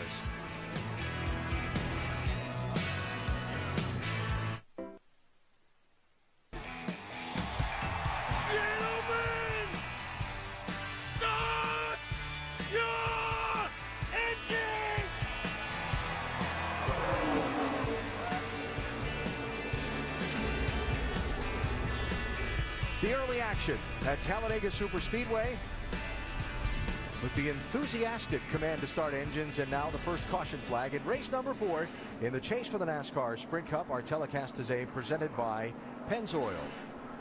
The Good Sam 500 at Talladega. Race fans, check out NASCAR.com/RaceBuddy and watch coverage live today by following your favorite drivers for free with 8 live camera views. See some of the guys choosing that pit strategy to stay out, pit when they get the one to go, and Jamie makes sure they restart at the back of the pack. That's right, and it's just still so weird to see the 48 and the 11 riding around in the back. You see them both in their pit box. Jimmy Johnson going to fill it up with Sunoco fuel, 4 tires, wedge, and a track bar adjustment. Meanwhile, the 11 cars, they work on the left-hand side of the car. 4 tires, he almost stalls it. Denny Hamlin sluggish out of his pit box. As you see Jimmy Johnson was clean. 4 tires for both cars as they're going to hook up together here, guys. Hey, you talk about strategy, all this track position. They're going for track position here. It's just the opposite of what you think. They're trying to start this race at the back of this pack. They went in and just changed 4 tires, take their time, wait till the last minute to pit. Yeah, they were also trying to hopefully stay out long enough to lead a lap, get that bonus point that they could do that, but a few other cars stayed out there, and that didn't happen for either Jimmy Johnson or Denny Hamlin this particular time. Yep, Kevin Harvick and Travis Kvapil led the laps under the caution flag, and now Kyle Busch has gone back to the point as we get set for the restart. Coverage of Monday Night Football tomorrow at 6:30. It's Monday Night Countdown, served by Applebee's. Then at 8:30, the undefeated Texans, led by Arian Foster, take on Mark Sanchez and the New York Jets, looking to get back on track after their disappointing Week 4 loss. Monday Night Football, Texans-Jets, tomorrow at 8:30 on ESPN. So first caution flag came out with contact in pack that turned Cole Witt into the outside wall, collecting Carl Edwards and Joey Logano. Witt checked and released from the infield medical center, and you see Edwards and Logano still getting repairs made to their car as we come to the restart. And you see them staying below that yellow line as they leave pit road today. They have to do that until they exit turn 2 onto the back straightaway. Amazing that accident only caught 3 cars, but in this race a year ago, we had a series of incidents that had 2 and 3 cars involved and never had the big one. In the May race this year, we had 2 big wrecks that claimed a number of cars, so we'll see if we're going to be on the small and scattered program or the large damage totals all at once. Yeah, I don't know how that first one just involved 3 right there. Some drivers did great jobs of avoiding all of that. Kyle Busch saying to Casey Kane, come on, time to go.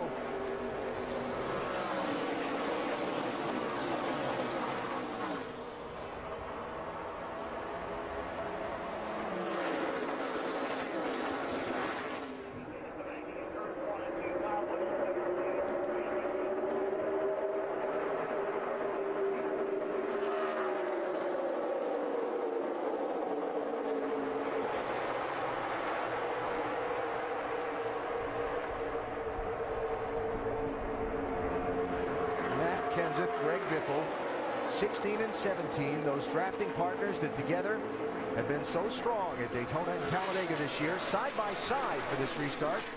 See if they can find a way to get nose to tail. Yeah, totally different here last few times where we saw the tandem, everybody having to have a partner getting hooked up.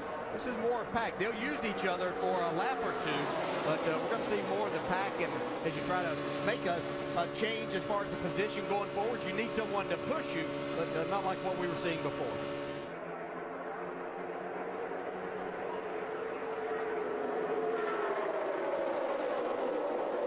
A lot of different stories throughout this field. You caught a glimpse of Kurt Busch in the 51. His last ride for owner James Finch. He moves to the 78 car for Furniture Row Racing starting next week at Charlotte. Regan Smith in that 78, the 3-wide car on the top side. His last ride for that team. His future. Talked to them yesterday. He said he has some plans he expects to announce shortly. Very confident he'll be in a very competitive situation for next season. Yeah, we've seen Regan Smith be a factor in races here, so don't be surprised to see him up front whenever it comes time to win this race today. See, he's getting a nice push right now from Kevin Harvick.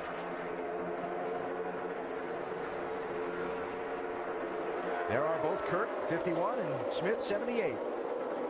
nice to get in the same frame as we talk about them, right? I appreciate that. I wouldn't be surprised if you see those two drivers swap rides next week. We know where Kurt Busch is going.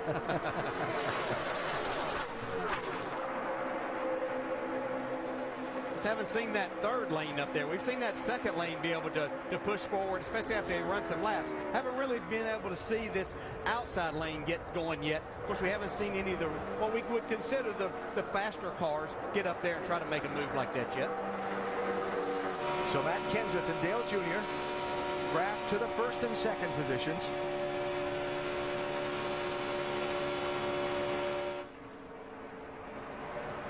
Jamie McMurray in the one, heading that outside lane now. You can see the 2 car in the middle of that too. Brad Keselowski did a great job of avoiding that accident a while ago. Heard him talk a lot this week about how he would rather race up front here. He thought that he could do better, serve his team better, and have a better opportunity of getting a good finish out of this. Yeah, didn't have a good qualifying run, and that's why he's back here trying to fight his way to the front. Being pretty methodical about it. Like you said, he made a really good move to stay out of that last wreck.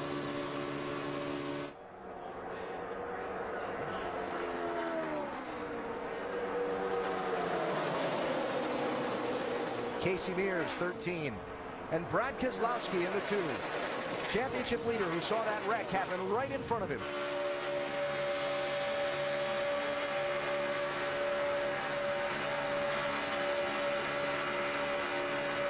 We're going almost 200 miles an hour down the back straightaway in the big pack.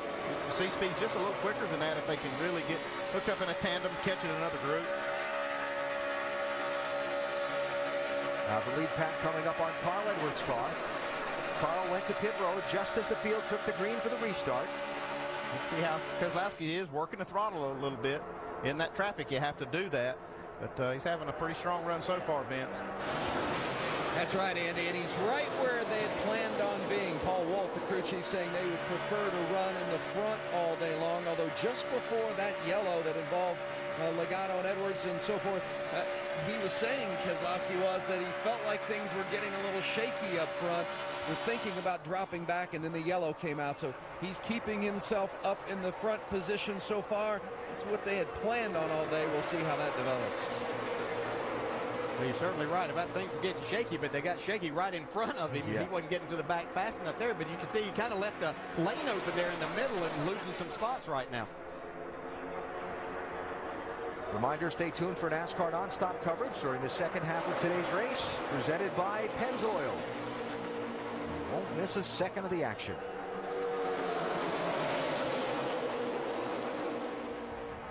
David Ruderman in the 10, Dave Blaney in the 36, getting their chance to run up through the pack toward the front. Matt Kenseth leads.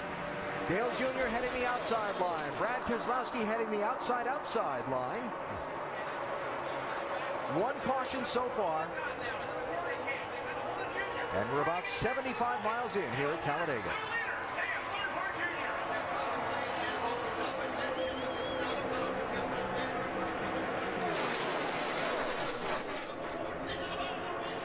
That one car come off you there. The one car will let you go. Not a real big run behind him. 17 sits side by himself on the line. He's on the yellow line.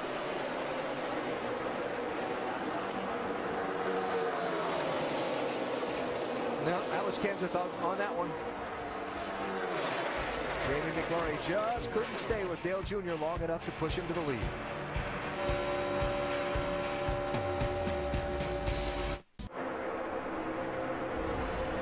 The NASCAR Sprint Cup Series at Talladega, presented by Pennzoil, reminding you to go to NASCAR.com for all your latest NASCAR information.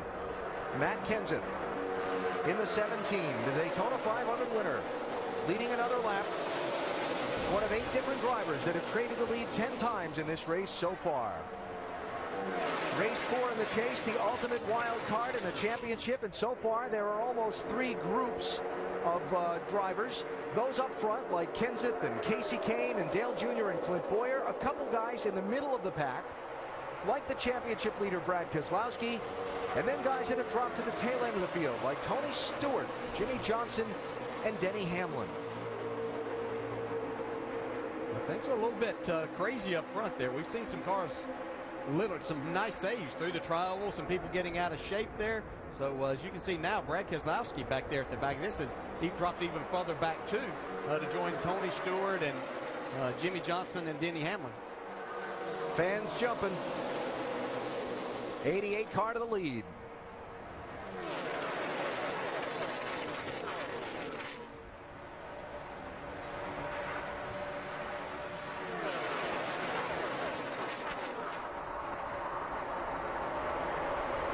At the very tail end of this lead draft, Brad Keselowski left of the screen, and there in the center of the picture, Tony Stewart in the Mobil 1 car, and Jimmy Johnson and Denny Hamlin bringing up the tail end of this lead draft. Jamie, they're in 36th and 37th. Unbelievable right now, and Denny Hamlin telling his team he has a vibration on his mirror. It's not on there solid enough. He can't see anything out of it. Good for him. Nobody's behind him yet, but he's thinking later on in the race he's going to need that mirror a lot. So he's asked his team to come up with something to help secure it so he can see out of it clearly. Right now they're all talking and discussing what they can do. They're going to clamp something to the roll bar to try to steady it. That's going to be interesting to watch on a pit stop, Alan. I guess. Yeah, that's a bad feeling as a driver because you depend on that. That's the one thing that can help you as you work your way forward and get towards the latter stage of this race is trying to know where everybody's at as much as you possibly can. So that thing vibrating a little bit, it can be very aggravating to the driver. Of course, the other tool helping the driver figure out what is around him on the racetrack, especially with all the safety equipment making it difficult to see, is the spotter. Each car mandated by NASCAR to have a spotter, at least one. Here at Talladega, they usually use two, but one that's stationed up on top of the control tower. And the spotter's platform in the center of the racetrack, it's toward pit exit, and they're in constant radio communication with their driver to let him know what's going on around him. Here's Dale Earnhardt Jr.'s team. And the 1, 17, 18, and 5, all with you on the bottom. The 1, 17, 18 are both, all three clear, or all three clear with you. See how they have to use those binoculars because it's so far away over to the back straightaway. See, now he's probably going over here to talk to maybe one of the other spotters. Try to get together, make a deal. Jamie McMurray spotter there.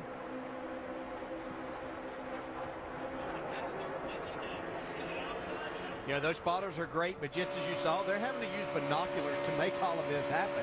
You know, as a driver, I only wanted that certain information, and you ultimately, as the driver of this race car, are responsible for your moves and your actions. Dale Earnhardt Jr. out in front, Vince. And Junior's car not handling 100% to his liking. They made a wedge adjustment on that first pit stop to try to get him a little bit more comfortable, especially when he's out front. You know, it feels a lot different when you're back in the middle of the pack. Junior spent much of this race in the front section, and right now he's on the point trying to get a handle on it a little bit smoother. Jerry? Yeah, McMurray started 24th, Vince, and drove it all the way to 4th in 18 laps. But when he came in for that pit stop, he said, guys, fuel only, but also I'm worried about getting hot. Guys around me are starting to push water out, so pull some tape off the grill. Being very cool today, they had a lot of tape on the front of the grill. They pulled the tape off, and now it is fast and cool. McMurray very comfortable in second spot. Mike.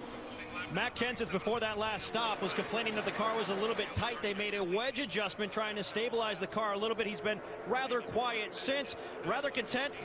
Kind of surprised, though. Had a conversation with his crew chief this morning, Jimmy Fennig, and he told me they were slow. Does that car look slow to you guys? No, hasn't looked slow at Daytona or Talladega this year. First, third, and third in those three races for Matt Kenseth. One of those guys that a victory today would be huge for. But Kenseth behind Jamie McMurray and the race leader, Dale Earnhardt Jr. at Talladega.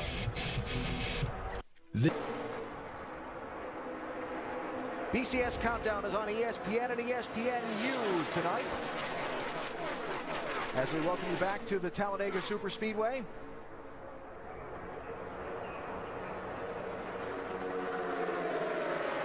Dale Earnhardt Jr. out in front, retaking the lead. A lap after Matt Kenseth, drafted by him with the help of Greg Dipperlin, took the lead. But you won't see Matt Kenseth at the front of this pack now, because shortly after taking the lead, disaster nearly happened. He was getting pushed by Greg Biffle, his teammate, but Biffle got a little bit to the inside, and as Kenseth tried to turn down, got extremely loose. I couldn't tell from there if there was contact or if it was just a matter of turning his car down. Yeah, no matter what started it, well, look at this. Yeah, there was a little bit of pushing right there. But look at the save. That's incredible. That's look amazing. at that's on the flat of the racetrack at 200 miles an hour. Unbelievable. And all these people said it's the safest at the front. Well, there's your leader almost taking everybody out. I think I was on that said that. There you go, man. No pressure on that one. No pressure on the Wow, one. look at that. Keep going high, go high, go way high, go high, high, high, high. Keep going one inside. Keep coming. No caution. Keep coming. You're clear. So first to 31st for Matt Kenseth, just like that, but not wrecked. And still in the race. Yeah. And I think he fell back there to catch his breath. Yeah. And start making his way forward. We'll see, what strategy does he employ now that he lost all of that track position?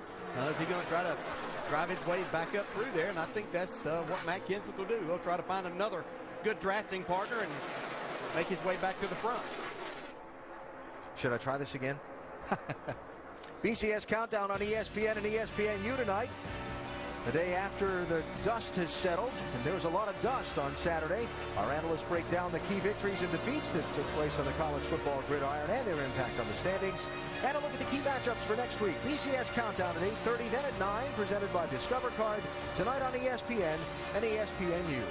Kind of like this race today. There were some incredible college football games yesterday.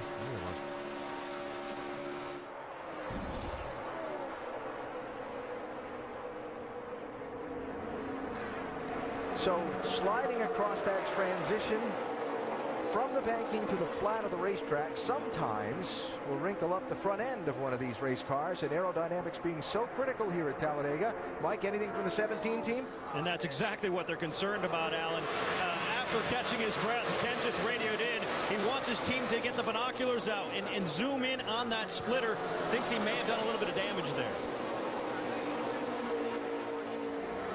What do you think, Andy? It looks okay. The shots we've seen so far, I don't see any problem. Looks like the car's still plenty fast. I know that outside lane hasn't been the way to make a lot of moves, but he's coming to the front. I think they're okay until we get a better shot at it. Speaking of coming to the front,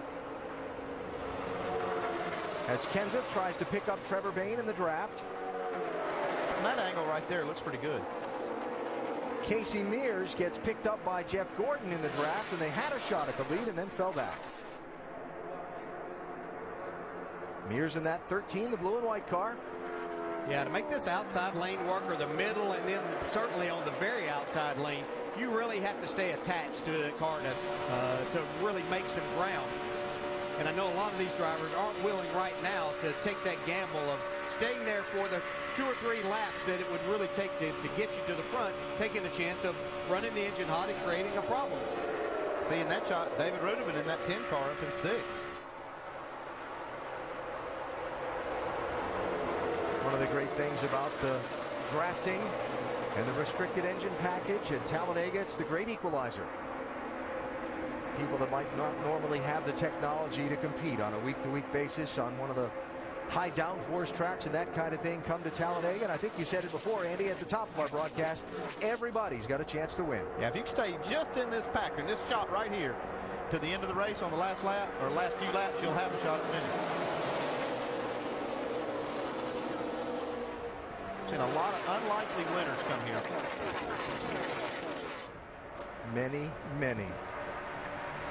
Just one caution so far today at Talladega. We're past 100 miles, and the leaders, Dale Earnhardt Jr., our telecast today, presented by Pennzoil.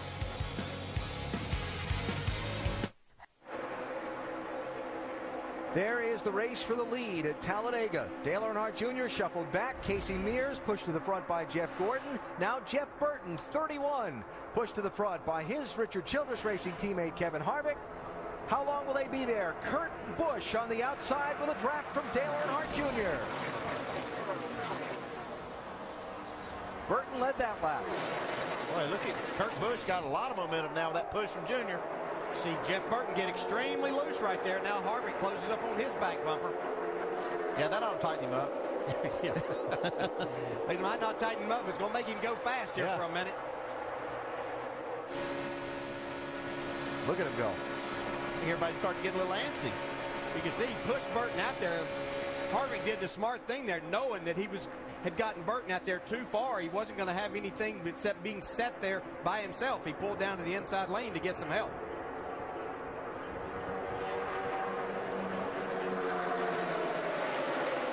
Just going to open the door for Trevor Bayne. He's got a strong car today. Yeah, he's got a strong car, but nobody on his bumper right now. He's going to have to do a little better job of keeping somebody attached to that bumper. Try to get him pushed to the front. There he's got some help. Eric Almirola in the 43. David Stremme in the 30.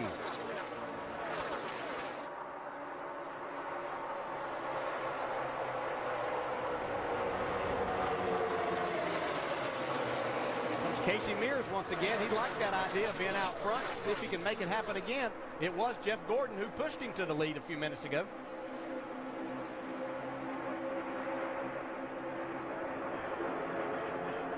We are just past a quarter distance in this race. Only the one caution flag so far. Coming up on another round of green flag pit stops soon.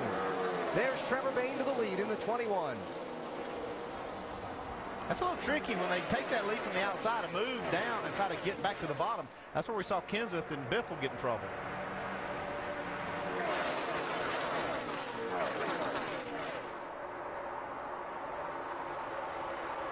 Thumbs up from Trevor. Thanks, Eric.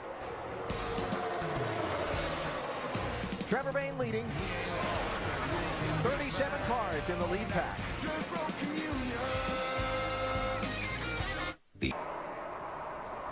Looking down on the race for the lead at Talladega from our aerial coverage provided by Goodyear. From pit lane to victory lane, every NASCAR driver counts on Goodyear tires. Goodyear, the official tire of NASCAR. The Goodyear's under Casey Mears' machine, carrying him back to the lead as he gets pushed again by Jeff Gordon up to the front of the pack.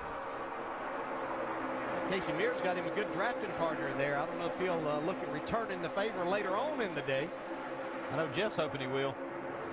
As Doc called him earlier, hidden helpers.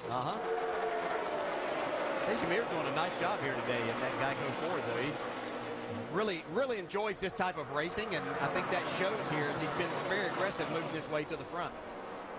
Now, something else to watch for here as we close in on green flag pit stops. Drivers trying to work their way in the traffic to find a spot in that bottom lane.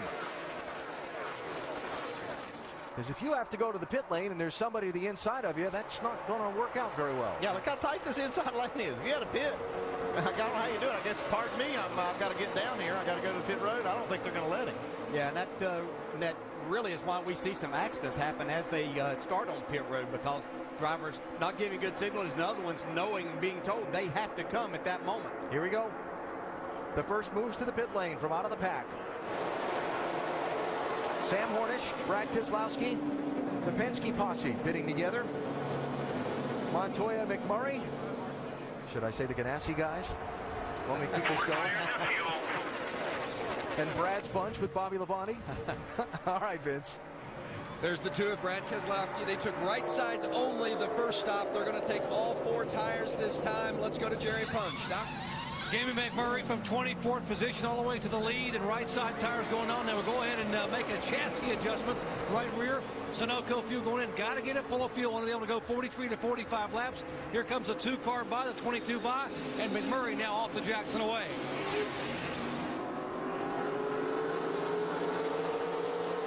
And a big pack turning left for the pit lane.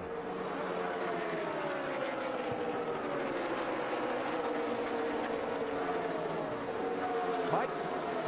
And Matt Kenseth, they're going to try to fix that car up. It hasn't been handling the same since the incident where he hit the apron. They're going to make a chassis adjustment. Also on the first stop, he took no tires. This time around, he'll take 4. Meanwhile, down pit road, Kyle Busch also making his pit stop.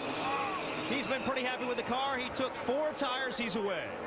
Well, the 21 of Trevor Bayne has a right front flat. Bayne's been strong throughout much of the day. The right front flat came in, put on 4 tires for Trevor Bayne. Pulling out, having a little bit of trouble there with the jack. Doc? Casey Kane, right side tires only. He is now down and away, so a right side tire call. Everyone else doing 4, but strategy early on for the 5-car.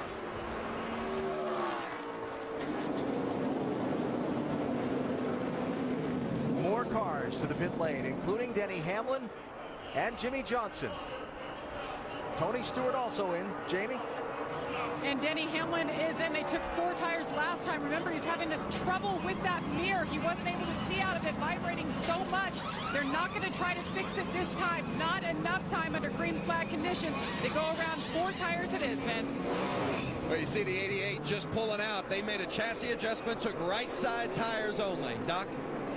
Right side tires only for Gordon. He tries to go out. Here comes the 88 by on the outside. Gordon pitting with Mears. Both deciding to take right side tires. And now Gordon trying to stay with Casey Mears, his drafting partner. Kyle Busch, Trevor Bayne, too fast entering pit road. On their green flag stops, they both owe NASCAR a pass-through penalty. Dale Earnhardt Jr., too fast exiting the pit lane. He'll have to come back in.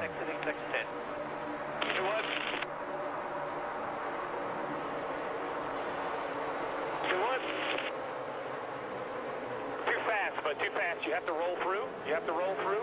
You have to roll through next time. This time, whatever works, but you need to roll through at pit road speed.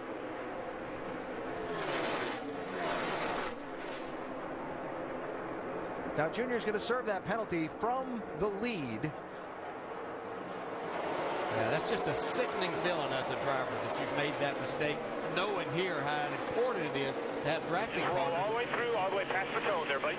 We'll be fine. We got a lot of race here. The only good thing he might have is some company with Trevor Bayne and Kyle Busch having to do kind of the same thing. The 3 of those cars make it hook up and stay on the lead lap. Yeah, he may have to wait on them, though, because they're quite a bit farther back than he is coming off pit road. He got a lot of momentum. Maybe they'll come together here as he gets up to speed. So how things can change in a cycle of pit stops. Jimmy Johnson's been running around at the back of the pack all race long. He just picked up a bonus point as the leader of this race. Yeah, they took 2 tires there, as did a number of those cars that are up front there. So kind of flopped the strategy around. They waited long enough, too, for a lot of cars to pit, which got them at the head of the field when they made their pit stop, so they weren't losing a lot of time. Very good strategy by Chad Knaus and that group.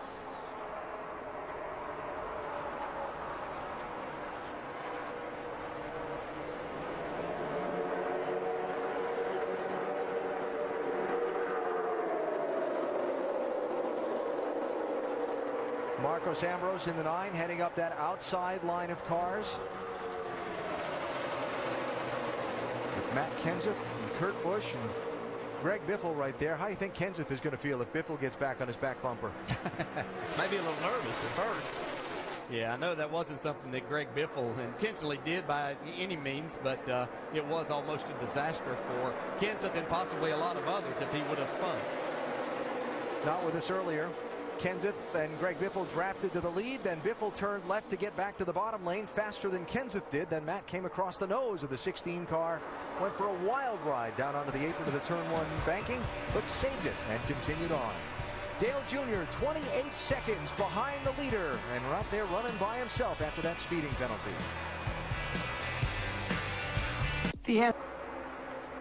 Welcome back to Talladega Superspeedway. Race fans, check out NASCAR.com/RaceBuddy to watch coverage live from Talladega.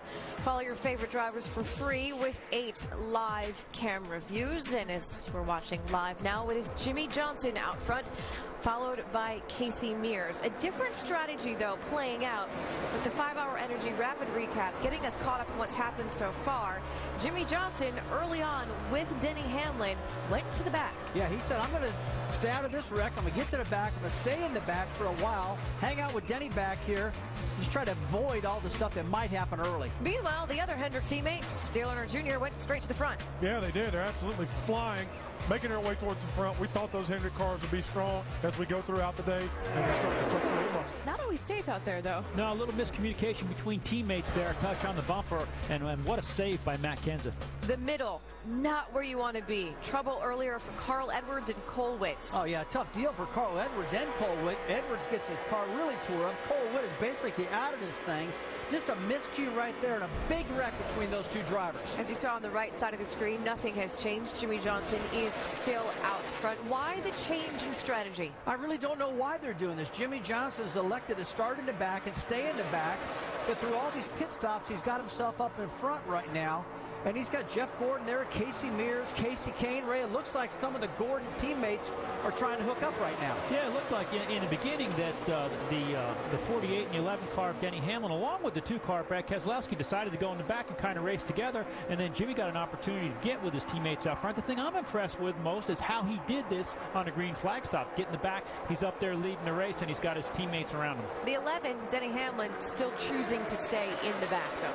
I'll tell you, this could create problems for Denny. He got lapped last year doing this. I'm not a big fan of hanging out in the back by yourself all the time. So this is what Denny wants to do right now. It's not something I would do. And he seems to be sticking with his strategy. But we watched him say in the beginning of the show, hey, look, I've tried it from the back. I've tried it from the front. Who knows what's going to happen? Who knows what's going to be good for him or not? I agree with you. And also, somebody I'm keeping an eye on was Trevor Bayne. Had a good run going early. Came down to serve a little bit of a pit road speeding violation. But when he was getting on the pit road, he locked up his tires. It looks like he may have flat spotted his right front tire. So it's somebody to keep an eye on as he tries to make his way back up through the field. What's the one thing that, Ray, you keep saying? Get out of the middle. Yeah, you don't want to be in the middle. I know. In the front, you're ahead of the wrecks. In the back, you've got a little ways to stop and can see them happening. When you're in the middle, most times you're right in them. Yeah. You know, one thing we talked about early, guys, who would you draft with out there? You see Casey Mears up there. Now, Jeff Gordon's been helping him quite a bit throughout the day. Casey and Jeff have always been friends. They've had a good friendship, and it looks like they trust each other. So it's been Mears and Gordon all day long hooked up together. That's another person you can hook up. We talked about you use teammates, or you use friends, or you hook up with manufacturers. Obviously, Jeff Gordon has picked a friend. And right now, those two are going after the lead, Alan. Nicole, Jeff Gordon, Jimmy Johnson, side by side for the #1 spot in a pair of Chevrolets. Enter now for a chance to win a Jimmy Johnson personalized 2013 Camaro ZL1 plus a Daytona 500 race weekend for 2. Visit wincamarozl1.com now to enter. Matt Kenseth pushing Jeff Gordon. Yeah, trying to get to the lead. Jimmy Johnson. They were discussing Jimmy Johnson, his strategies. I think Chad Canals had this in his mind to take those 2 tires. They waited till everybody had pitted, got themselves up there near the top 5. That allowed them to get out front. I think we will see him go to the back, though, once he starts getting past here. Well, one thing he had the advantage of, he was one of the last cars to pit through the cycle, and Chad was able to watch what other cars did and probably saw an opportunity to take this, and it's a great strategy, like you said, and if he could stay up front, he'd probably do that, but we'll see what he does now that he's lost the lead. The lead has been lost by Jimmy Johnson to Jeff Gordon, Doc. Exactly. Jeff has a good race car, wanted to stay up front but not necessarily show his hand, but also knows, Alan, he needed to get up there when he had a shot and lead that valuable lap to get the bonus point. That was the first lap he had led today. He needed to be up there. Now he can stay up front and not have to push his luck here at Talladega. 300 Motorsports cars in the top 5 positions. Casey Kane there in the black and white 5 running on Jeff Gordon's back bumper. Jimmy Johnson there in that inside lane in the Lowe's 48. And you know, Brad Daugherty already stuck a fork in Jeff Gordon. Look at him there, 5th as they run in points. Only 35 back. And this is the kind of race that can turn it around for Jeff Gordon if some of these guys happen to have some trouble. And of course the big question is, if we have the big one, who's in it? Who gets through it? Jeff Gordon knows if he makes it through the big one and has a good finish today, and some of those other guys at the front of the championship standings don't finish well, he could be back in it.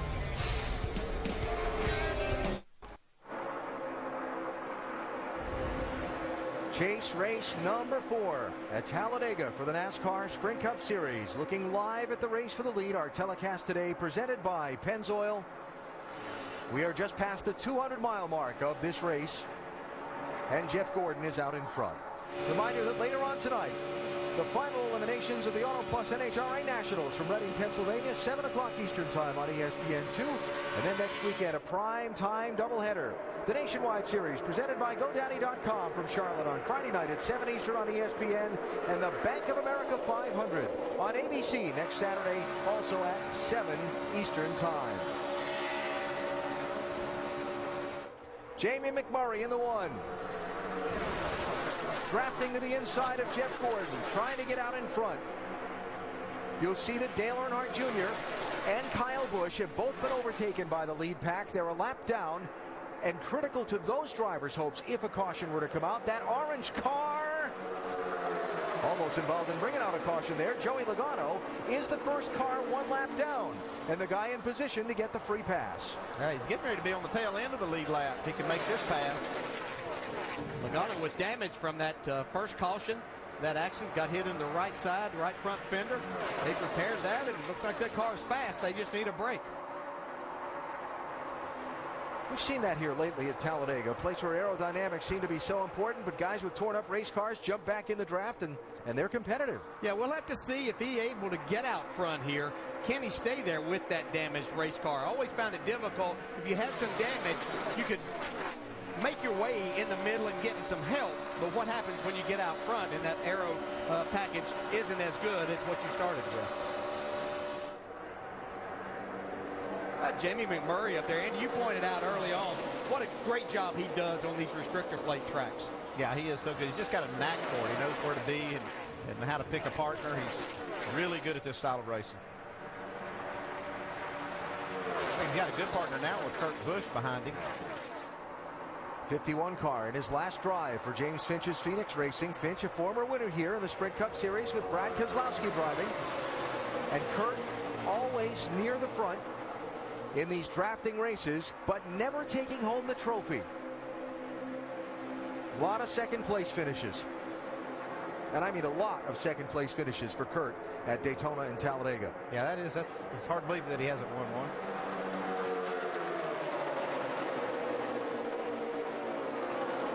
Casey Mears in that 13, been up front a lot in this last 100 miles of the race. There's your championship leader, Brad Keselowski, in the 2 in the thick of this pack. See Gordon and Casey Kane trying to make that third lane work. We haven't really seen anybody go to the front, but these two are hooked up right now. I'm not sure how long they can stay like this, but they're going to the lead. At 5, pushing some water there, starting to overheat. It's getting just about to that time. I'm not sure that the 5 is clear of the 1 so they can get down. Now he's got to get out and breathe. Well, this is going to leave Jeff Gordon hanging out, though. Yeah, you can see Casey let up just a little bit there to try to get back with Gordon, but he needed to breathe his car. McMurray leads once again. Okay, see, Casey had to get completely out of the throttle in that 5 car. Try to get it cooled down. And we talked about, don't know how you think about points in the middle of the Talladega race, but the worst thing Casey Kane could do, you know, if you get caught up in a wreck, that's circumstances.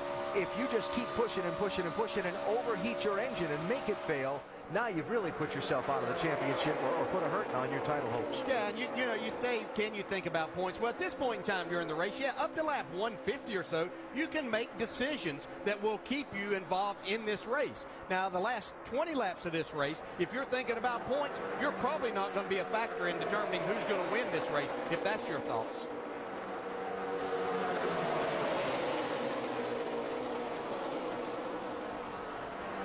Logano is still doing a great job keeping that car up front. I tell you, probably his biggest cheerleader has got to be Trevor Bayne, who's in that, would be the person in the lucky dog position if the caution would come out with Logano just in front of the leader. That's changing just by the second here as they run. The leader is Jamie McMurray, one of 13 drivers that have been out in front in this race. But still a long way to go at Talladega. Telecast today, presented by Pennzoil. The lead draft at Talladega, led by Jamie McMurray as we close in on halfway in today's Good Sam 500. We take an inside look and get unlimited access to the NASCAR Sprint Cup Series, brought to you by the NASCAR Sprint Cup mobile app and truly unlimited data on the Sprint Network. Kurt Busch started in 29th position in James Finch's 51 car. He's running second. Biggest mover in the race so far. Get unlimited access to NASCAR with live in-car audio and real-time stats on the NASCAR Sprint Cup mobile app. Only from Sprint. Get the app and Sprint's truly unlimited data plan at sprint.com/speed. Kurt trying to move up another spot. as he gets to the inside of Jamie McMurray. McMurray's got some drafting help in the form of the championship leader, Brad Keselowski, and Kyle Busch, who's trying to get back on the lead lap after a speeding penalty on green flag pit stops a minute ago. Like Keselowski got his hands full there with that push from Kyle Busch. Boy, sure did. He was all over his bumper trying to make that happen. Jamie McMurray made a choice right there to move up. He could see that group coming, made the right choice to keep the lead.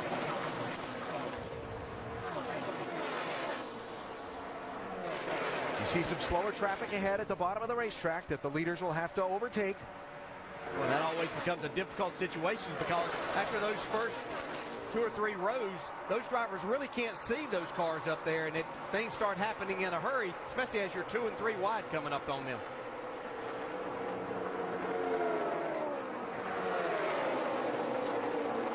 One of those cars, Carl Edwards, damaged in a crash. The only caution of the race back at lap 17. He, Cole Witt, Joey Logano damaged. Witt retiring from the race. The other two have continued. Kurt Busch able to go to the lead now with the help of Matt Kenseth pushing him there.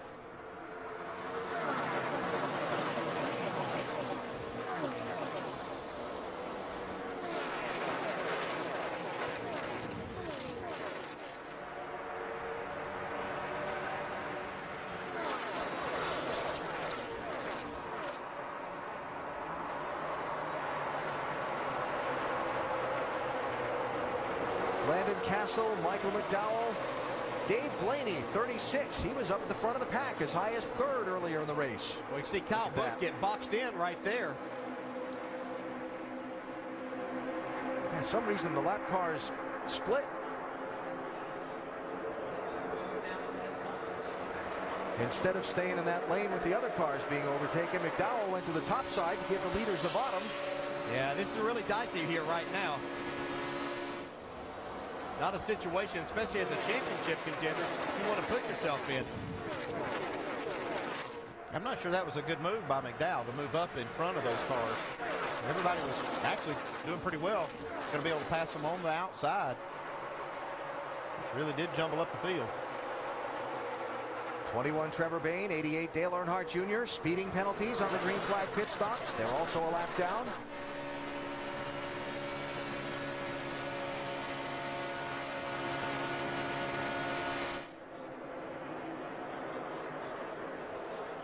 And Brad Keselowski kind of hung on a line there, losing spots in the 2.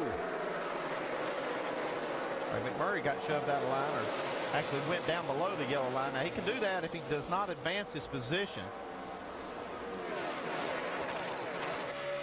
He was momentarily completely below that. Well, watch Kyle Busch there, and then watching him. He got boxed in, and now he's made his way back towards the front of this pack. You can see right there where McMurray got shoved down to the bottom. I think you'll see no call on that.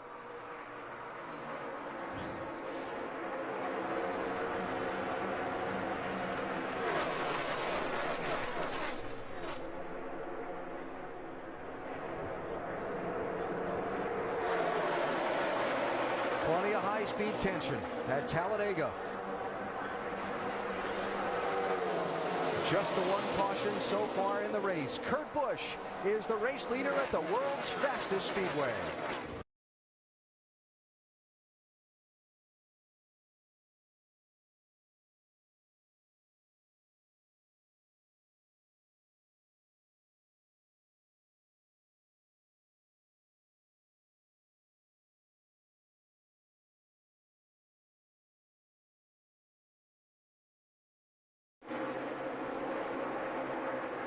Talladega.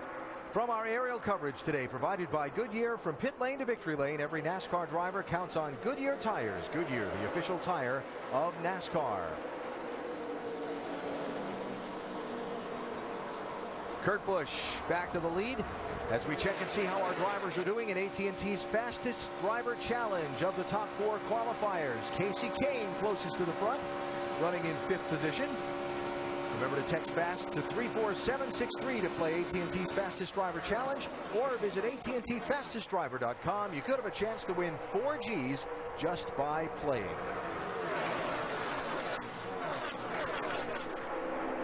How long will Kurt Busch be able to stay at the front? Jeff Burton 31 car. Outside lane, picking up some drafting help from guys trying to get back onto the lead lap. Trevor Bayne, 21. Dale Earnhardt Jr., 88. Jeff Burton, another one of those drivers that, even though he's had what you would call certainly a mediocre year, like something's wrong with Casey What Kane. just happened to Casey 5? Kane. But Burton trying to take advantage of having a fast car here and really liking this. Oh, trouble. Kurt Busch. Inside wall.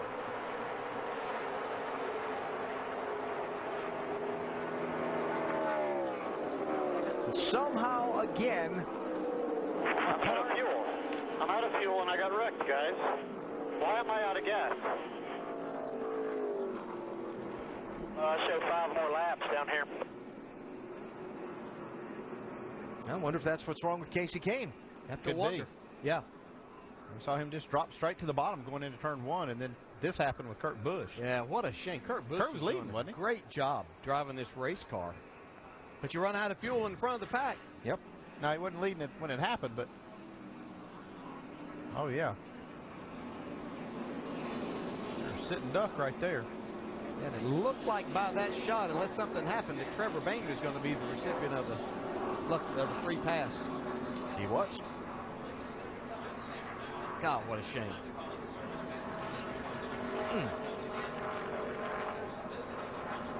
Well, Kurt Busch said he was out of gas. Doc, is that what's wrong with the 5? Exactly, Alan. Out of gas, the thing burped and then quit. And Casey Kane said, I'm coming, I'm coming, I'm coming. That's when the caution came out. And now he is coasting down pit road. The engine not running. They're going to have to reset some of the electronics when they get the car, the engine refired again. Right, they're going to go ahead and put 4 tires on him. No other major changes. Got to get it full of fuel, and they're going to try to get it refired. And now it is finally refired as the left side tires are going on our pole center. Yeah, he's going to be okay, I believe, Doc. Leaders just now behind the pace car going into turn 3. They've got plenty of time. Now, he was very fortunate that happened at a position he was able to get down out of the way and not get run into from behind, as Kurt Busch did. That's very interesting that they all were.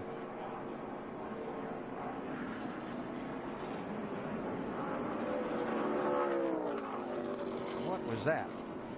Stop, Kurt. They want you to stop right now. They want you to I stop. think that was some of the safety equipment that Hear they him. He's put got up his, there. yeah, They he's want got you his, to stop. got his helmet off. He's not hearing them. Yeah. It's mandatory if you They want you crash. to stop, Kurt. They want you to stop. All right, pit stops for the leaders. Mike? And Matt Kenseth making his stop. Jimmy Fennick calling for a 4-tire change. Also, they're going to go down on the track bar 2 rounds and make an air pressure adjustment on the 17 car, trying to give Matt Kenseth what he needs. Jamie? New leader Jeff Burton was music to this team's ears. They're going to take right sides only. They took left sides. Last stop. Car is good, Doc.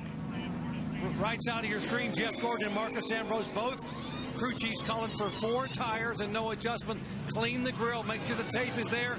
Ambrose sending away. Gordon's pit stop is being completed. 13.8 seconds for Jeff Gordon.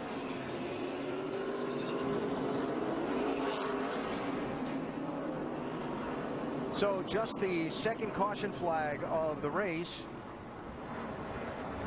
And some guys running out of fuel unexpectedly short of when they needed to have pitted, we thought, based on the last time.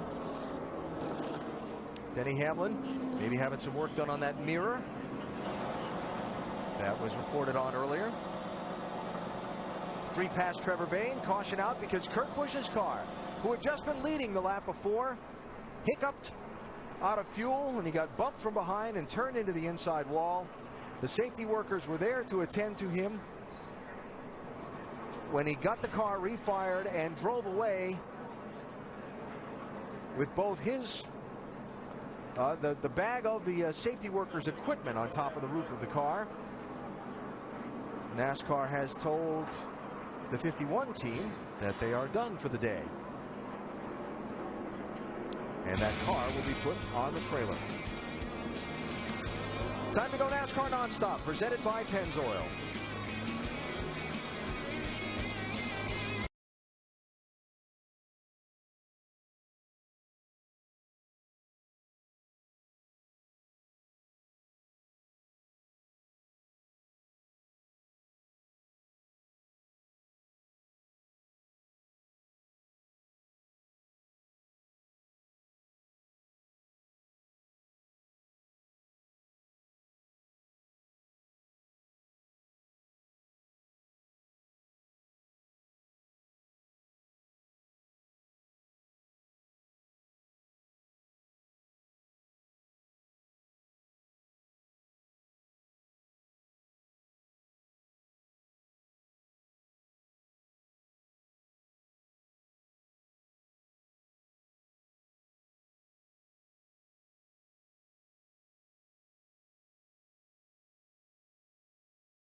BCS Countdown is on ESPN and ESPNU tonight. A day after the dust is settled, our analysts break down the key victories and defeats that took place on the college football field and discuss their impact on the standings. So who will rise and who will fall? Plus, we look ahead to the key matchups for next week. BCS Countdown at 8:30, then at 9, presented by Discover Card tonight on ESPN and ESPNU. At Talladega, we are 102 laps complete. And Ray, you have a theory about what might have happened to Casey Kane in that 5 car. Well, again, it is just a theory, but we talked about early in the show that the electronic fuel injection would make adjustments based on temperature. Now, with the air getting better, temperature getting cooler, it might be putting more fuel in the race car. And that fuel, if it adjusted during those long green flag runs when the drivers got the throttle to the floor as they run here, it could have changed their calculation and they'd be off by a couple laps. So I was thinking that somebody could make it on one stop from here, but I'll bet everybody's scared to death to try it now. Doc, what's the strategy from here on out? Well, Ray's right. The colder temperatures are having an impact on fuel mileage, but here's the other issue with the 5 car. They did not get it full of fuel on the previous stop, so they knew they were going to be short. They were coming that lap, just didn't quite make it back to pit road. They ran out of gas.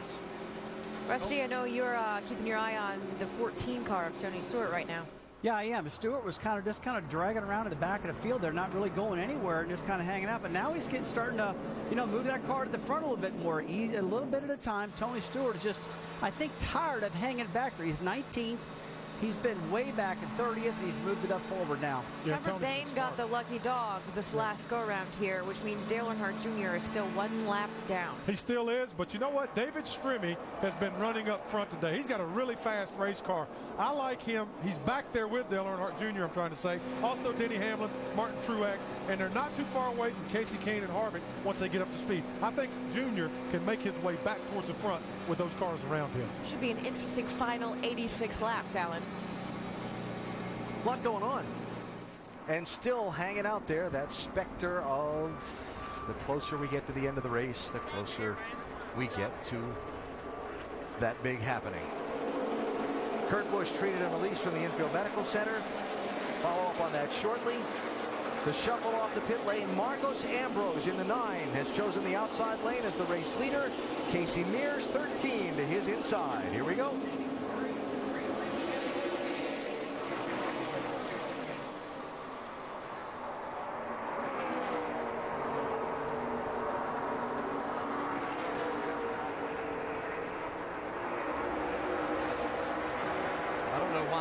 Would have started up there and then gone so high.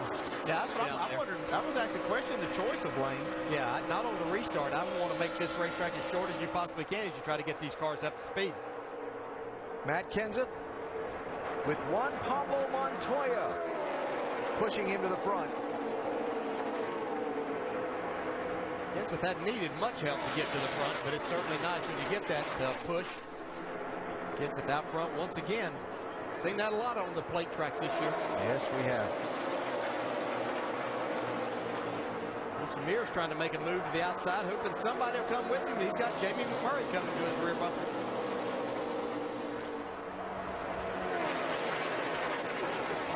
In this pack, you still have Dale Earnhardt Jr. and Kyle Busch racing for that free pass position should the caution come back out. There's the 18 on the outside lane. Earnhardt Jr. in the 88's down in the inside group. Advantage Kyle within that subset. Yeah, he's got it there right now. Of course, that could change by the time we get over here to the trial.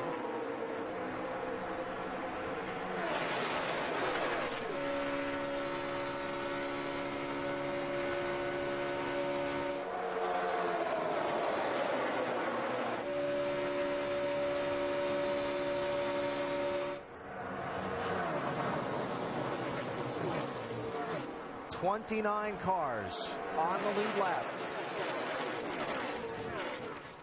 Within this pack, several not on the lead lap, trying to get back into that first car lap down spot. And still a lot of racing to go. Yeah, there's still a lot of give and take going right now as we still have 83 laps left. Even though things have gotten kind of dicey a time or two. Everybody being pretty polite at this point in time. That'll change as these laps wind down. Lots less give and a lot more take. Absolutely. See Kyle Busch trying to get back on the lead lap the hard way.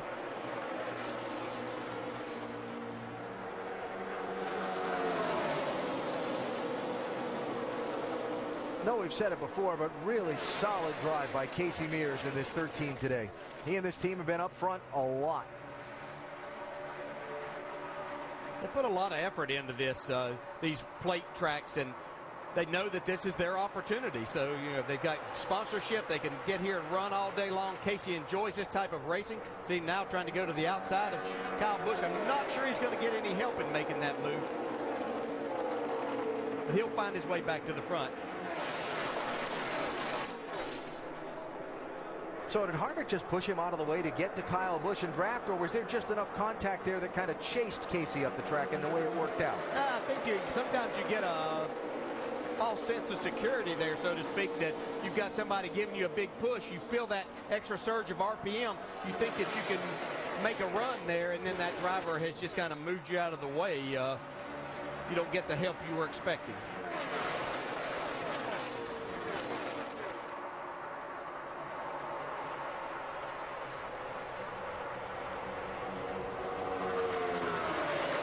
Kyle Busch trying to get back onto the lead lap in that 18 car, while Matt Kenseth is out in front. It was early in the race. Lap 41, Matt Kenseth pushed to the lead by his teammate Greg Biffle. Biffle thought they were going to go to the bottom lane, and they got crossed up. That might be the save of the year right there for Matt Kenseth. He went from the lead to 31st. Now he's back to the lead. 80 laps to go as we go NASCAR Nonstop, presented by Pennzoil.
NASCAR Sprint Cup Series at Talladega is presented by Pennzoil and in part by Nationwide Insurance. Nationwide is on your side. TireRack.com. Research, buy, deliver, install. Tire Rack. Papa John's, official pizza sponsor of the NFL. And Here Comes the Boom, in theaters October 12th. Coming to the 300-mile mark at Talladega in the wild card race in the chase for the NASCAR Sprint Cup. Our telecast today presented by Pennzoil. 29 lead changes. 16 different drivers have been out in front. The caution flag is only waved twice so far. And Kevin Harvick is the man pacing this race at the moment in the Richard Childress Racing 29 car. The last victory for Richard Childress Racing was in this race 1 year ago when Clint Boyer scored the win. Right now, 5 of the top 6 cars running are ECR engines.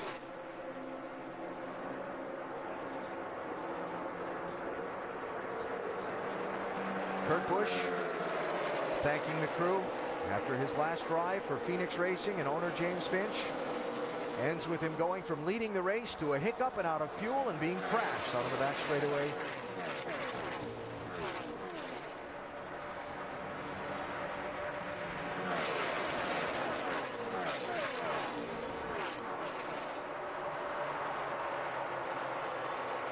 And we watch Dale Earnhardt Jr. in that neon green car try and get in front of Kyle Busch. Not with us earlier. Kyle and Jr., along with Trevor Bayne, caught for speeding on pit road. On a set of green flag stops, all lost a lap. Bayne got the free pass at the most recent caution. 18 Kyle and 88 Jr. fighting to be the first car a lap down should the caution wave again. Yeah, I've been watching Junior work extremely hard in trying to fight his way towards the front of this pack to get back in that free pass position. Check in the garage with Mike Massaro. And Kurt Busch has just shaken hands and hugged all his team members. He'll be leaving after this race. Obviously, this is not the way you'd like to see this end. What happened? Yeah, we ran out of gas. I don't know how to explain it any other way than that. Ran out of gas while leading. We were 4 laps away from pitting. Just one of those situations to where whether it was a miscalculation in fuel mileage or the fuel cell wasn't picking up all the fuel.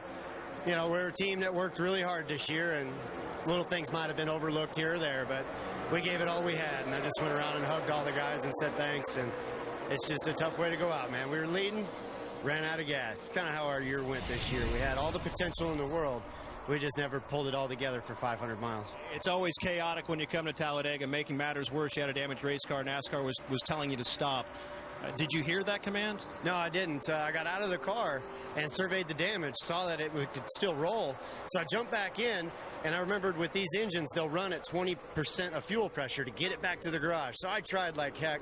That's the competitor in me. That's the desire that I have, and that's what gets misconstrued all the time. And this is the way my life works. Today's a perfect example. I'm leading, I wreck, I run out of gas. I'm still that competitive guy to try to get back in the race, and now NASCAR's yelling at me because I don't have my helmet on, and I'm trying to get it to the garage so the guys can work on it. Now I'm in trouble. Now I got this little storm right here. I mean, this is my life, so I'm not complaining. I put myself in a lot of these situations, but it's on to good things now moving forward. I got all the bad luck out of the way, and this year's been a great year to test me in every which way. Thanks for your time. All right, thanks. Alan? All right, Mike. So the thoughts of Kurt Busch. He moves on to Furniture Row Racing beginning next weekend at Charlotte Motor Speedway. Jamie McMurray in the 1, trying to get the lead from Kevin Harvick.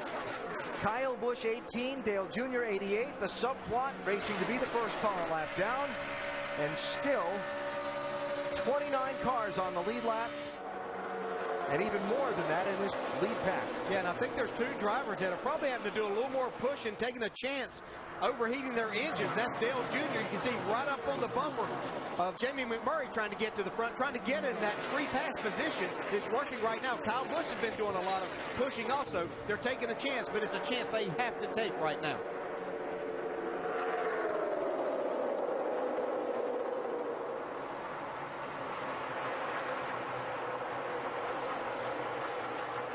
So Jamie McMurray back to the lead.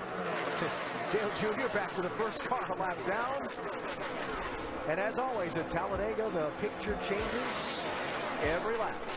Long way to go. We go NASCAR nonstop, presented by Pennzoil.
Let's take an inside look and get unlimited access to the NASCAR Sprint Cup Series, brought to you by the NASCAR Sprint Cup mobile app and truly unlimited data on the Sprint Network. Matt Kenseth out in front of this race, one of 31 lead changes, just happening to put that 17 back out in front, and Matt has led the most laps in today's race. He's been out in front for 22 of the 121 circuits. Dale Earnhardt Jr. has been out in front for 18 laps. Get unlimited access to NASCAR with live in-car audio and real-time stats on the NASCAR Sprint Cup mobile app, only from Sprint. Get the app and Sprint's truly unlimited data plan at sprint.com/speed. Boy, right now would be a perfect opportunity to get a couple of drivers that have fast cars back on the lead lap if we could have some type of caution with Kyle Busch. He's actually back on the lead lap right now. Dale Jr. would be the recipient of the free pass. Yeah, the problem is for a caution to come out, there's been some pretty risky things happening out there. Seen a couple of times it should have been a huge wreck, and it really turned out to be just a few cars. Some of the championship contenders running up front. Some have chosen to hang out on the back most of the day. Let's update them now as we go up to speed, starting with Mike Massaro. Well, Alan, we knew coming into the day that the 17 car, Matt Kenseth, would be fast. That's based upon how they performed at restrictor plate tracks throughout the course of 2012. But it has been a bit of a struggle for them trying to dial this machine in today. They made a track bar adjustment, lowering it 2 rounds on the last stop. Matt Kenseth came over the radio moments ago telling Jimmy Fennick he made it worse. Way too loose in traffic for his liking right now, Vince. Well, the next in line is that green car of Dale Earnhardt Jr. Now, Jr. is a lap down, but he is in the lucky dog spot. So if we get a yellow and he stays in that current position, he's going to be back on the lead lap. He was penalized for speeding on pit lane. Crew Chief Steve Letarte told Jr., we got a long way to go, a lot of racing left. We'll get that lap back, and you'll be in good position. Jamie? This has been a good day for Kevin Harvick so far. The plan from the beginning was to run up front. Based on what they found out in practice, the car was good up front. It was good in traffic. The only issue for Kevin today is running on the bottom. He said it's been terrible for him. He prefers the outside. Doc? And behind them, back now in 6th position, is Greg Biffle. And Biffle, who has lost 6 positions in the point standings the last 3 races, the first 3 of the chase, said, we got a good race car, but the car had gotten a little bit free. Remember this pavement starting to wear a little bit. They added some wedge on the last pit stop, and the other issue was saving fuel. Greg said, I can save a little fuel, and I have. This run, we should be able to make it to about 43 to go. Vince. Running in 8th place is the 2 of Brad Keselowski, the man who came into this race as the chase leader. Remember, he's won 2 of the first 3 races here, and he's won twice here at Talladega, including the race here in May. It's been a pretty uneventful race for Brad so far. Their strategy was simple, Crew Chief Paul Wolf says. We're going to go for it. It's business as usual. Doc. And how about the 6-time Talladega winner, Jeff Gordon, who felt very confident he had a car that could win it here today. Started today 48 points back. He said, I can make a big gain today. But a moment ago, Jeff on the radio said, unless I have the 5 car pushing me, I'm not going anywhere. If I can get the 5 to me, we can make some progress. Now talk about the 5 car, Casey Kane, who ran out of fuel and had to restart back in 28th position, came on the pit road, topped off his tank at lap 102. Maybe it was the different weather conditions. Maybe they didn't get it full. Either way, they're hoping to make it to lap 143, 144 and make the final pit stop. And also, they've got to get to the 24 car to get both those cars together back to the front. Jamie. Chad Knaus told me this morning there was no specific plan for Jimmy Johnson today. He told me he was going to leave it in Jimmy's hands. So what did he do? Right at the start, he fell back. As you're looking at Denny Hamlin there, who's working his way forward. But Jimmy Johnson, he dropped to the back, went to the front on pit strategy, led some laps, and falling back now. After the last pit stop, though, Chad Knaus just radioed to him. It's all out. We're going for it after this. Mike? Jamie, talking to Clint Boyer this morning, he was full of energy, actually bouncing off the walls. You can understand why he'd be so excited. After all, he's won the fall race here in Talladega the past 2 years. Felt like he had a pretty good race car. However, he's lost a little bit of stability, especially in the rear end. They pulled the Packer from the right front on the last pit stop, but still the car has not reacted the way he's liking. He's in the middle of the pack, exactly where he did not want to be this afternoon. And for the lead, Greg Biffle pushed by Eric Almirola around Matt Kenseth. It is Ford running 1, 2, 3. at a track where, for whatever reason, they've certainly run well, but they just haven't had a lot of success in recent years. Only 2 of the last 27 Talladega races have been won by a Ford.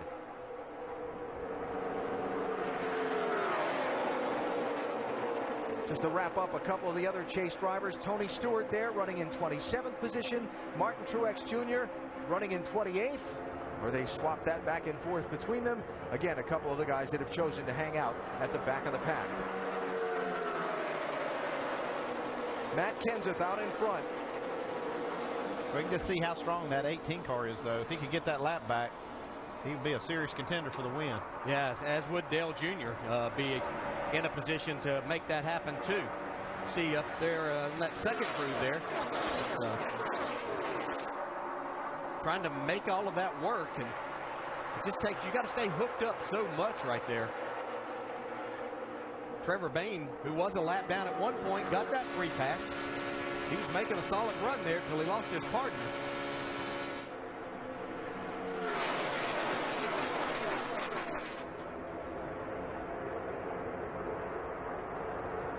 Jeff Gordon trying to hook up with Trevor Bayne in the draft and see if they can get back to the front. Second car in line, Matt Kenseth is the race leader, coming up to 350 miles at Talladega.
Anxious moments at Talladega. And the 34th lead change of the race is Jamie McMurray, pushed by Greg Biffle, 1 in 16. Go by Matt Kenseth into the top spot. They go by the 18 of Kyle Busch to put him back a lap down, hurting Dale Earnhardt Jr.'s opportunity should the caution come out and the circumstances not change. Yeah, Jamie McMurray is going to have a say-so in who wins this race today. He's either going to win it, or I think he'll be pushing the person that gets to the start-finish line first on lap 188, if that's the finish of the race. Yeah, we have had a tendency of these races to show a little overtime here. I'm not sure Matt Kenseth doesn't have one of the strongest, not the strongest car. The only thing is, I've seen Matt's car really kind of all over the place. You don't expect to see that here at Talladega, but his car is not very stable. You can see Junior now get shuffled out. He's trying to make something happen to see if he can get by the 18 of Kyle Busch to get himself secured as these pit stops are starting to come up here before too long, you want to make sure you're in that good position. Yeah, because that's the time that a lot of things can happen. When these guys are trying to make these pit stops, we saw the last time everybody was low on fuel. Kurt Busch ran out of fuel, caused the crash. But we also see people trying to get to pit road that cause accidents and caution. So you want to try to be up there at that point. You can see there's virtually side by side now. And Jeff Burton's back up in there, showing himself once again. Driver that could see the checkered flag last year, almost had it in hand, but got passed by his teammate before they got to the finish line. Boy, he needs a win. I mean, it would do so much for him right now. Had a pretty tough couple of years. A win right now would make it a lot better. And Burton in the thick of it right now in that 31 car, showing in 4th position last time they crossed the finish line.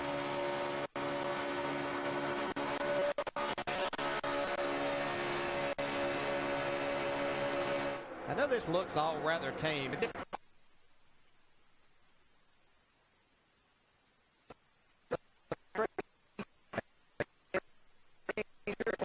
Dale Earnhardt Jr. and Kyle Busch. Jr. in front of the race leader and gets to come back around and catch up to the tail end of the field. He was on the lead lap, just 2 2/3 miles behind. And Kyle Busch, the first car lap down, will get the free pass, and he'll get waved by the pace car in a minute. Well, both these drivers worked extremely hard to get this back. Look at Steve Letarte. Yeah. Back in it. Lap 62. Junior was tagged for speeding on pit road and got a lap down. We're at lap 138 now, and he just got back on the lead lap. Yeah, and I think that the strength that he showed there, that Kyle Busch showed there, they're going to be factors in this race for sure. Two drivers that know how to get it done here. And plenty of time to get it done. 49 laps to go. Interesting fuel window picture here. I mean, extremely tight. Be interesting to see just how many, if any, can go that long. How many top-offs we might see on the one to go before we go back racing.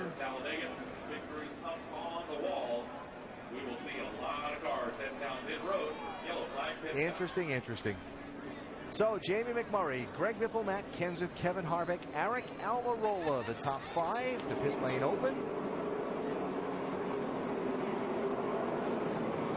And I would imagine the biggest instruction to all these crewmen, Mike, is get it full of fuel.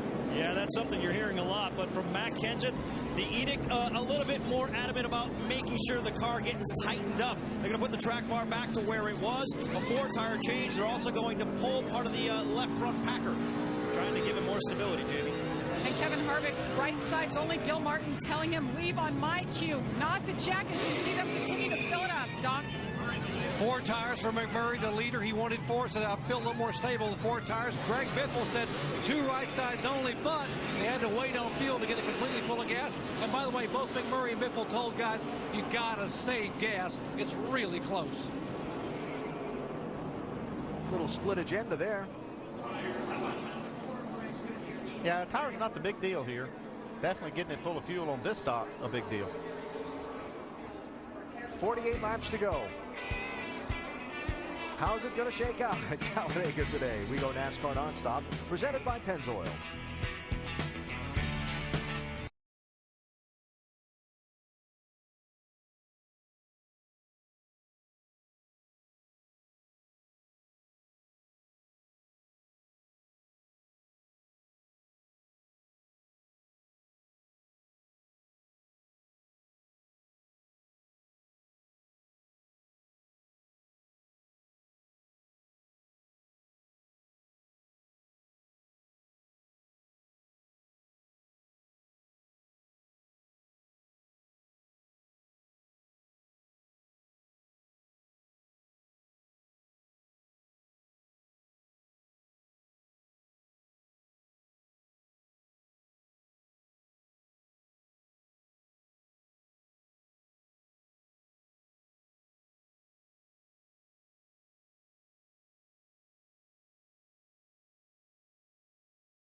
Back live, Talladega, as we get set to go back racing shortly from the third caution of today's 500-miler. And a reminder that tonight, the Auto Plus NHRA Nationals from Reading, Pennsylvania. The finals come up at 7 Eastern Time over on ESPN2. And then next weekend, a NASCAR doubleheader for you from Charlotte Motor Speedway. The series presented by GoDaddy.com at 7 Eastern Friday on ESPN. And the NASCAR Sprint Cup Series Bank of America 500. ABC next Saturday night at 7 Eastern Time in the sports hometown. So we ask you to tweet us your seat and follow us on Twitter at NASCAR ESPN and the hashtag being Pit Studio. Some interesting thoughts here. Junior was running behind the leaders, like this young lady at one point, hoping to get the lucky dog. But then he passed the leader, and the caution came out, and he came back around, and he's back in the hunt, DJ. And Junior's our in-race reporter today. Did that That's make quite sense? a stretch. Yeah, I got you. But let's talk Junior. Hey, Dale Jarrett, the ESPN. You have us? Yes, sir. Well, I know that was a hard-fought battle, and maybe a little harder than you wanted to go there, but you finally got the break you needed back on the lead lap. We got a great. I think NASCAR Chevrolet's got to be pretty good at Mr. 8. We should get a little gas here. Might be able to make it all the way. Dale Jr. coming down the pit lane. Watch these guys leaving now. Come on down. Along with a lot of the lead lap cars to top off the fuel.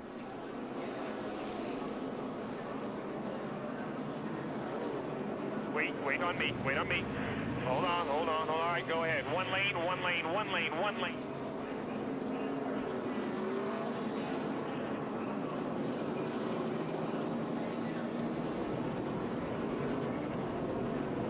Almost everybody topping off the fuel. And so, we always ask the team's permission before we jump on the radio to talk to our in-race reporter driver. So Dale Jr. getting the top off and heading back out there. Stevie Letarte trying to make sure they've got as much gasoline on board as possible. Now, not everyone pitted to top off there. Now, if we were to talk fuel mileage and somebody getting better mileage than most, who would you think's the one guy that stayed on the track and didn't top off? I'd say Brad Keselowski. And we have a winner. Dodge gets good fuel mileage. We saw it last week. Yeah. He said, that's okay. I don't need any more. I've got all I need right here. Well, he's still trying to save a little, though.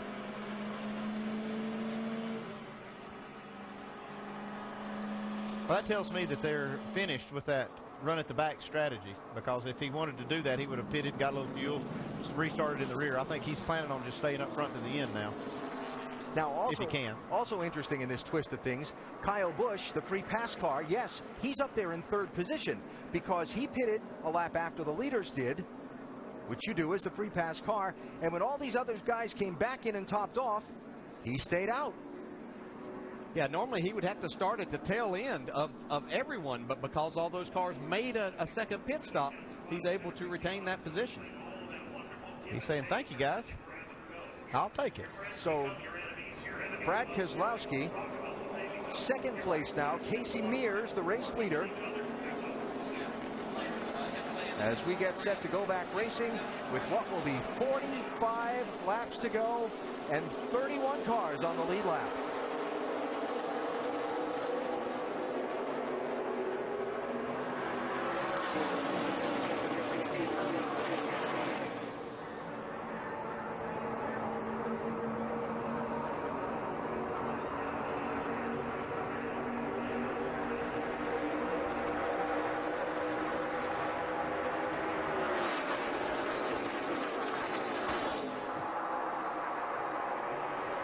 '88 and 48 going to hook up in the draft. And is something going to get crazy in front of them? Greg Biffle goes to the lead. 36 car Dave Blaney is one lap down.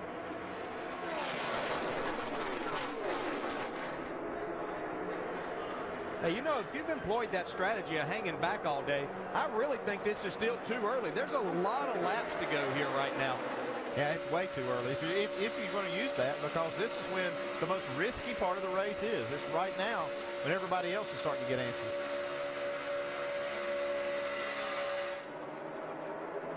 But it does totally go against what most race drivers want to do. Hang back there. You get antsy. You've ridden around out there for a long time. You'd like to see what your car's capable of here. That ooh was a very close call between McMurray in the 1 and Mears in the 13. McMurray got wiggled a little bit and up off that bottom lane. Mears started to go to his inside, and then Jamie came back down. Everybody got away with it. You see that 36 car in the second car on the inside. He is a lap down.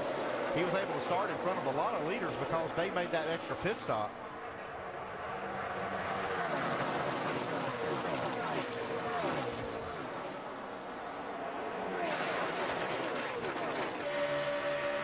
Brad Keselowski.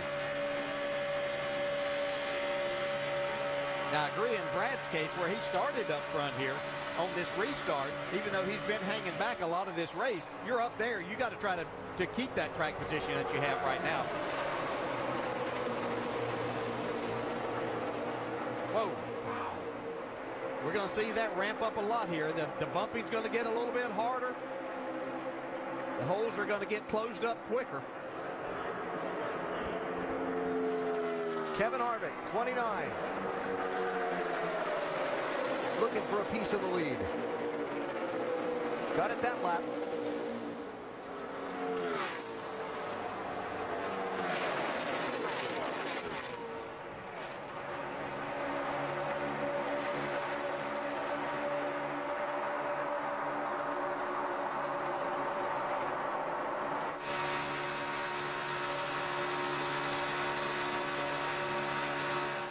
Tony Stewart, 13th last lap by.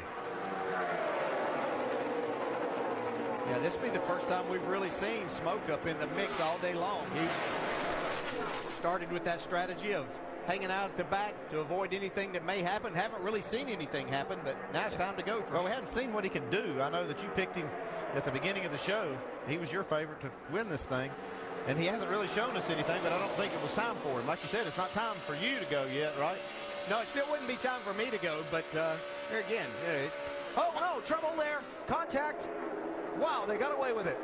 Boy, they separated in a hurry. You can see how all that was happening right in front of Tony Stewart. Joey Logano being lapped by the leaders. But it looked like the trouble was around the 43 car of Aric Almirola there with some contact between cars. Greg Biffle back to the lead.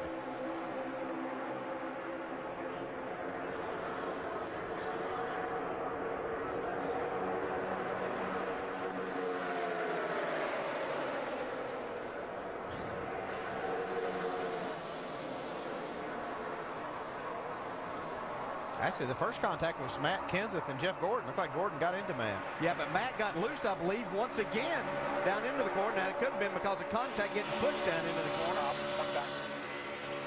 We've just seen this all day out of Matt Kenseth car, really wiggling into the corners. You're good, you're good. Everything's fine. He's going to have a hard time here. Got to be careful. In the latter stages of this race. Yeah, you got to be careful if you're going to push Matt Kenseth. He doesn't have a big margin there. Everybody scattered behind him, and somehow they all got away with it. He's made 2 great saves so far that could have created some big problems for a lot of people, including himself. But that car is fast. It'll be too early. It's like Gordon's agreeing with you, Dale. A little too early. Well, yeah, depending on what you want to do, but you probably should know what your car's capable of by now. And I would think that most of the time, 15 laps is a long time around here. That should be plenty of time to work your way from 25th spot to the front. Perspective, we've still got 100 miles to go. 100 miles. That's a lot of racing. And a lot of drivers have worn thin on patience here by now, so some things are going to happen here. All the accidents in the May race happened in the late stages of the race. 24 cars involved in accidents that happened after lap 143. We're at lap 149 now. For the lead, McMurray in the 1.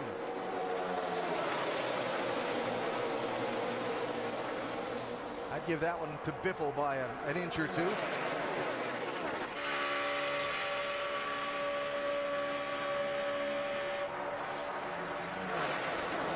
You have to wonder, after Kyle Busch had to pit last week and staying out this last time after getting that free pass, might be saying that he can't make it on fuel. Either that or says that he can and didn't need to come back in. Or that they'd rather take the track position and be up front and expect that, like we were just talking about a minute ago, the closer we get to the finish of this thing, the more likely something's going to happen. You know, that's what bit him last week, though. I understand. Let's talk a little mileage and strategy. Doc? We mentioned one of the best cars all day long has been the one car, Jimmy McMurray. But Bono, you guys concerned about fuel? How short are you? Well, I think we're with the rest of the field. You know, we're probably a half to 1 lap short, but we feel like ECR Power is a good mix between power and mileage. And maybe the Fords and some of the other guys are a little bit shorter than us. So I think everyone's in the same boat. One caution, I think we'll be okay. But we're staying out from here on and trying to get the win. Mileage aside, do you have the best race car here? Well, I think we have a really good race car. Very equal today. Looks like, we've been up front all day, so I'd say we have a pretty good Bass Pro Chevy. All right, a lot of concerns here, maybe a half a lap shy on the one car. Alan? All right, Doc. McMurray going to lead that lap by half a hood. Yeah, he's got a equal race car and an excellent driver at these tracks, so that's pretty good. Boy, he needs a good finish. Look at that. Last top 5 finish was Bristol last year. 3 of McMurray's 6 wins coming at either Daytona or Talladega in the drafting races. He's in the hunt today, led the second most laps in this race so far. We still have 31 cars on the lead lap and just less than 100 miles to go.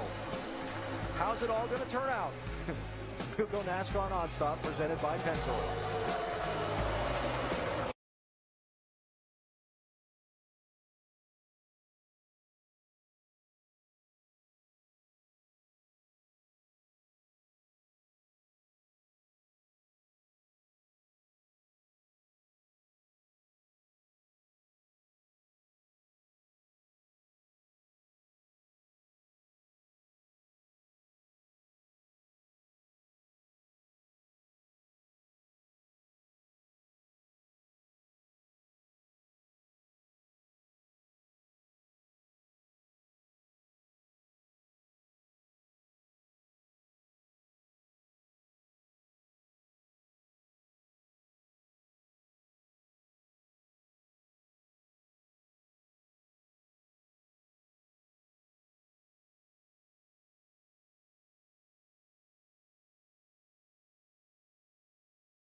Another lead change. Jamie McMurray to the front at Talladega, looking down from our aerial coverage provided by Goodyear. From pit lane to victory lane, every NASCAR driver counts on Goodyear tires. Goodyear, the official tire of NASCAR. 32 laps to go in the Good Sam 500 at Talladega. A race that's featured 43 lead changes, just 3 cautions, and is getting tense as we close in on the finish.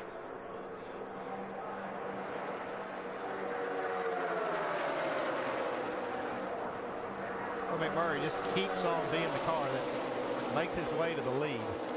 Has a strong horse today.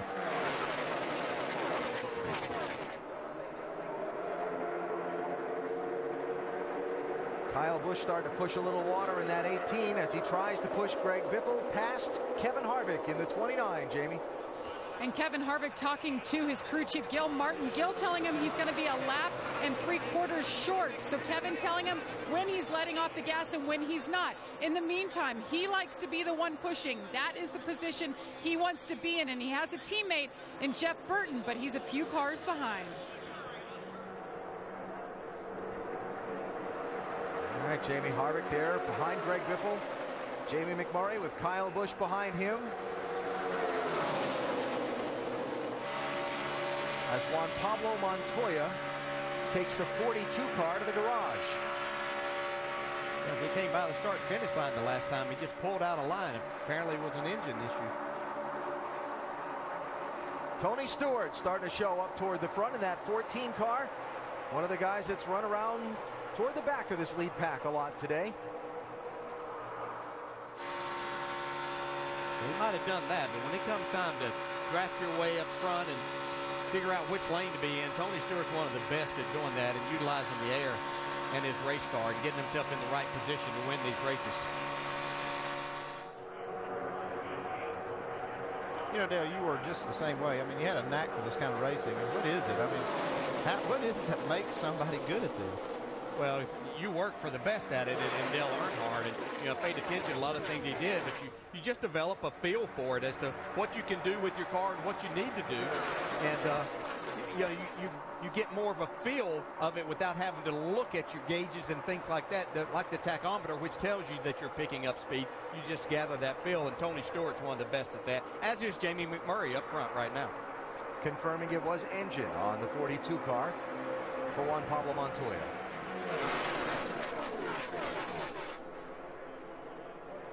Dale Jr.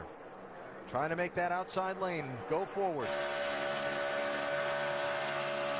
Spent a good chunk of the center section of this race a lap down after a pit road speeding penalty. The fans are on their feet now as you see that 88 going forward.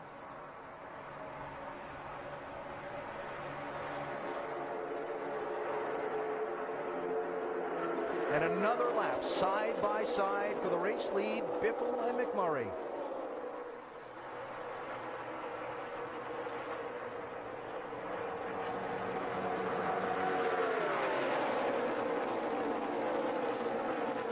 Jeff Gordon back in 17th. Okay, while you're back here, you can save us just a little bit of fuel. It's going to help us in the end. Eddie DeHaan, the spotter.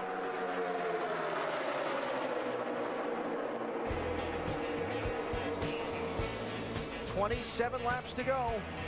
We go NASCAR nonstop, presented by Pennzoil.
NASCAR Sprint Cup Series at Talladega is presented by Pennzoil, pursuing the latest oil technology because we love cars just as much as you do.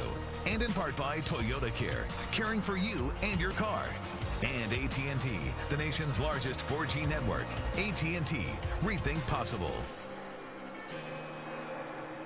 Coming to 23 laps to go at Talladega, Greg Biffle is the leader. As the picture continues to change, David Ruderman's just gone to the garage. Kyle Busch shuffled back into line from second place to where he runs now in 16th position, as you saw during NASCAR nonstop coverage. And still people trying to figure out when and how to try and go to the front. So we're going to have to decide, is do we try to hook up with this 88 and push him up to the front and blow off quite a bit, before we get ready for the end, or do we need to wait till the end? So that from Jeff Gordon, Doc, who have they made any decisions on that? Well, just a moment ago, Alan Gustafson said Jeff was saving fuel. He just finally turned him loose. Said, okay, Jeffrey, from now on you can go, buddy. It's going to turn you completely loose. He was saving gas.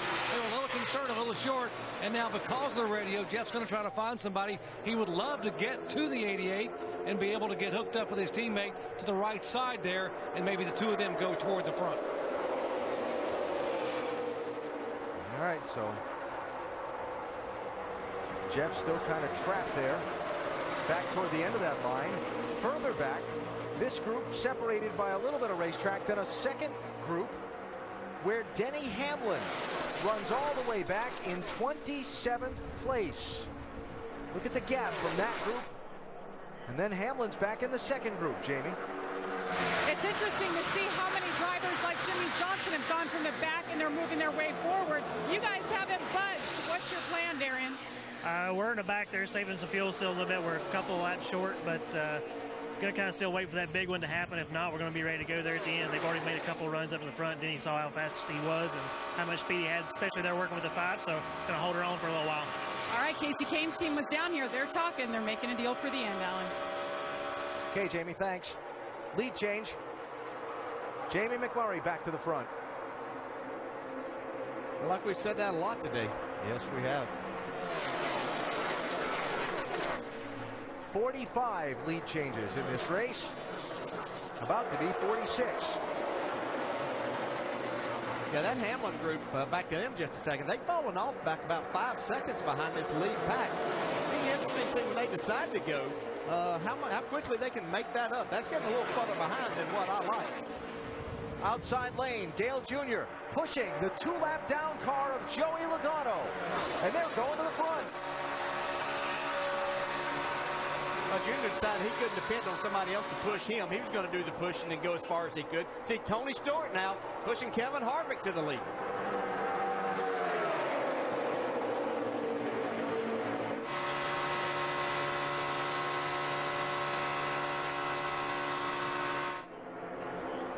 Tell you that McMurray kept wiggling in front of Greg Biffle, and I was waiting for them to get together. Now Biffle's gotten to his inside. They have had a couple of close calls. See, Junior have to shuffle back in line. We're inside 20 to go, and I'm sure that intensity level's coming up in the cockpit of these cars. 50 miles to go. Jeff Gordon. I know what's screwing this up. That one car is moving from lane to lane to lane to lane. I mean, geez, yeah, I don't know why people think he's a great restrictor plate car. I just think he's a chicane. High-speed rush hour frustrations in the draft at Talladega. 18 laps to go. You continue to see the action as we go NASCAR nonstop, presented by Pennzoil.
50 lead changes. And coming to 15 laps to go at Talladega with 30 cars on the lead lap. And the winner, anybody's guess. Casey Mears out in front. He's hung out front or around the front a lot of this day. Fast Ford that he's got, and he's got a Ford and Greg Biffle pushing him.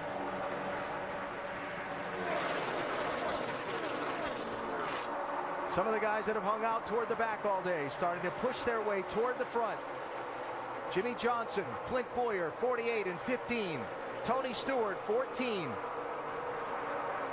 Well, it is time to go now. You can't lay back anymore. You can't hang back. The only way you'd be hanging back right now is if you can't make it on fuel. Oh, there it is! Biffle knocked down onto the apron, and he hangs onto it.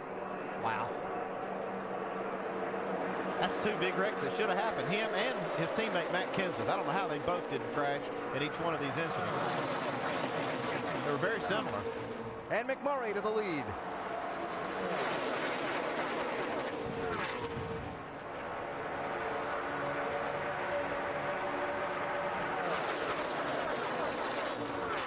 You don't see a car get turned sideways toward the apron like that at Talladega and not crash very many times. We've seen it twice today.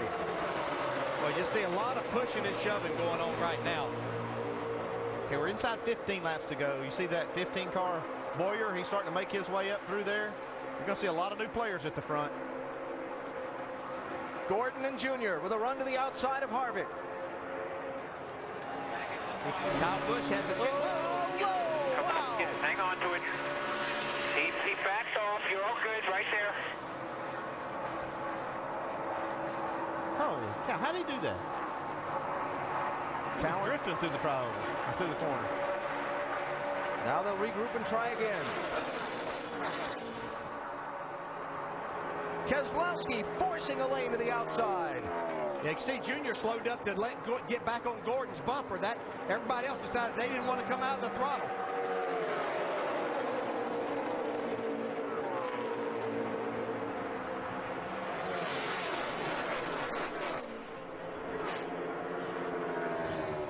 Watch Greg Biffle. Oh, my. Yeah, you're supposed to wreck right there. Unbelievable job by Greg Biffle. And then Gordon and Junior. Yeah, Gordon's going for the lead here. He's got a head of steam with Junior. Sideways through the crowd. Looked like maybe Junior expected McMurray to protect that bottom lane, and McMurray moved up. And when Gordon went high to go around him, had caught Junior on Gordon's left rear quarter panel instead of the center of the back bumper.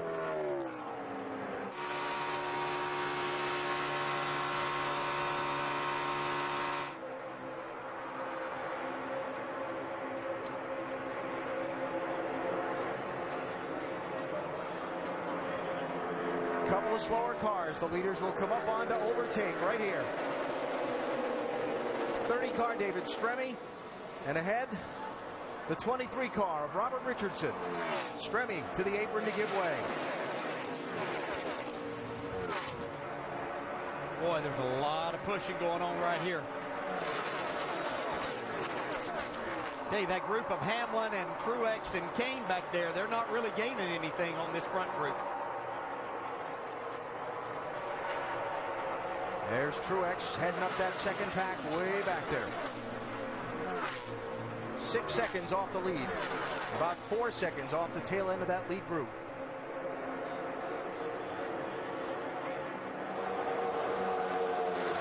Coming to 10 laps to go. There's Jimmy Johnson. You know, we have figured inside that we're going to run out of fuel on the last lap between turn 4 and turn 1. A lot of other people are going to be running out as well, so we have to be cognizant of that. I think that's the big unknown right here. How many cars can go, and where are they going to be in this group? Going to cause another big wreck, run out of fuel? Yeah, so you're trying to position yourself here, stay wide open in the gas, and oh yeah, somebody might run out of gas right in front of you, and you have to be ready to get by them somehow, some way.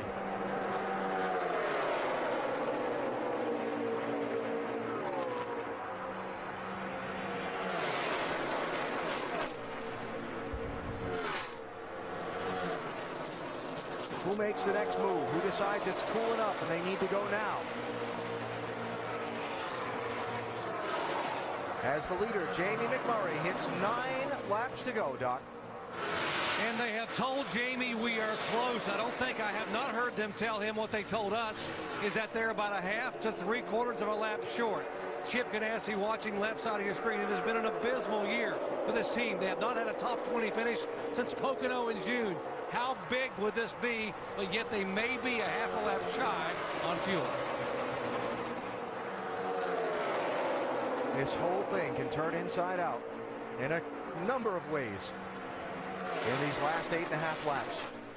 Yeah, and who in that pack may possibly miss it even more than they thought and then run out even before then, creating a much worse situation. Yeah, we saw Casey Kane ran out a few laps sooner than he thought he was going to earlier in the race, and we might see that here.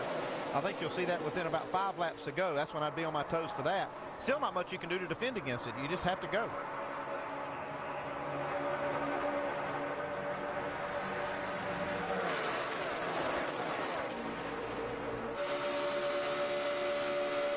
There's Jimmy back in 18th place.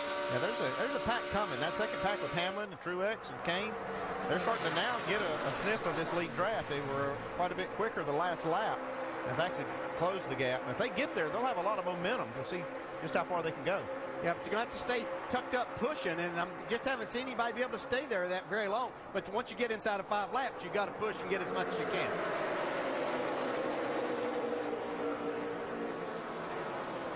David Stremme just off the pit lane in the 30. Again, staying to the apron, letting the leaders come by. Clint Boyer in the 15. Matt Kenseth in the 17. Looks like it's time to push. McMurray to the inside with Kevin Harvick behind him. And Kyle Busch pushing on Harvick.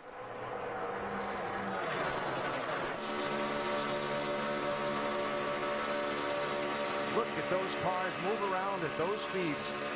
That right there is how you make the most speed. You're literally pushing. You've got a lot of horsepower working together and making that happen. How long can your engine withstand that? Clint Boyer has made this work to perfection so far as he goes to the lead. Hanging back strategy all the way to the front. 6 to go.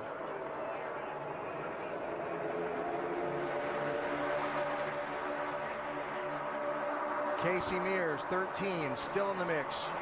Jeff Gordon and Jr., the team cars together. What about people like Keselowski and Hornish a little further back, coming up 3 wide, 22 and 2.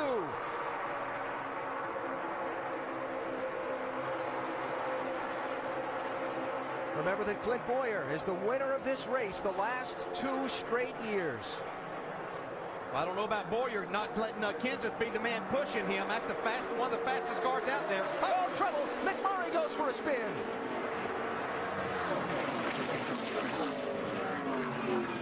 And somehow, no one else is involved.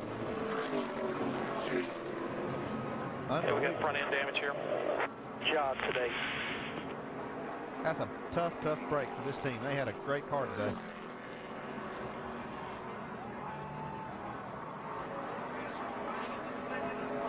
Caution is out with 5 laps to go. Jamie, come around.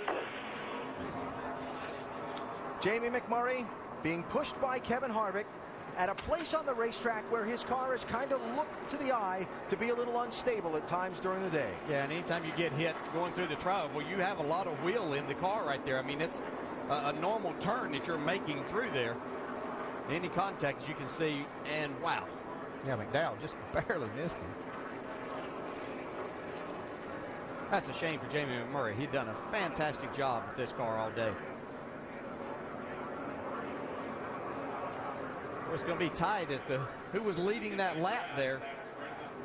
And then what do they do strategy-wise here? It really was kind of a big break for Hamlin and Kane and Truex because they're now able to close that gap. Well, you know they'll be in getting fuel to make sure. In front of him. They should, yes. Those cars should make pit stops here. Keep coming. 2 inside. Save fuel. Save fuel. Save fuel, instantly. Save fuel, I mean, he's telling him that while this wreck's happening. Save fuel. That's how important it is. They don't want to come down pit road. Couple things here. That's 3 times today we've had a car get spun, and it's been a relatively few number of cars in the incident. It's the grass eat up that splitter.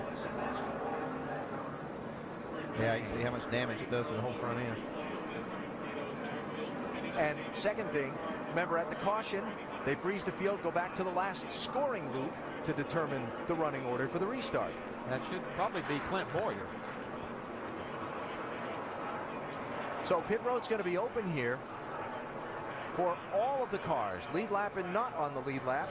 Got 29 of them on the lead lap. Do you give up spots on the track here, Andy? All right, you can't up front. Those guys up front can't do that. If we know that a lot of cars that, like those cars we mentioned with Kane, Hamlin, Truex, they would likely come down pit road to make sure they can make it.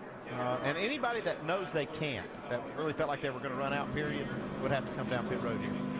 But like the Jimmy Johnson that we heard be told, you know, you're going to run out on the last lap between turn 4 and turn 1. You just stay out here and take this savings? Well, one thing you got to keep in mind here is that with this green-white checker, there's likely to be another one. Yeah.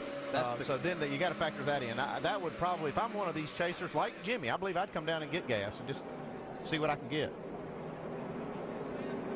Could have up to 3 attempts at a green-white checker finish. It is going to be a split agenda here.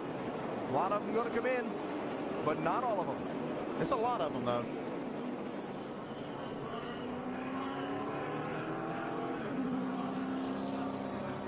Vince? It's just going to be a quick splash for Dale Earnhardt Jr. He's come from a lap down. He's got a good car. Let's see what he can do to the finish. Doc? Likewise, Jeff Gordon got to get gas. Casey Mears got to get gas. Whoa! And Mears trying to get out. Biffle sliding in his pit, blocks Mears in. Biffle, they've now got to get gas, and Mears gets by. Biffle lost about 3 seconds trying to get backed up.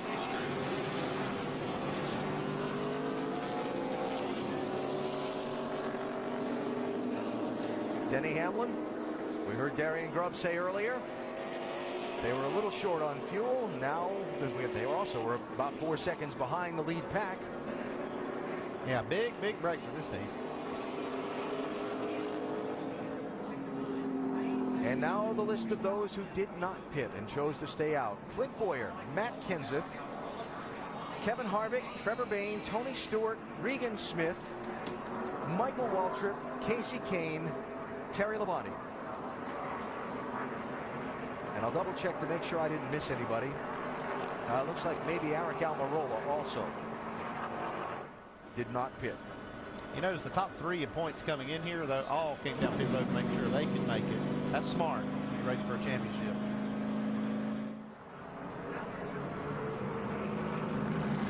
Add David Reagan and Almirola to the list of those who didn't pit.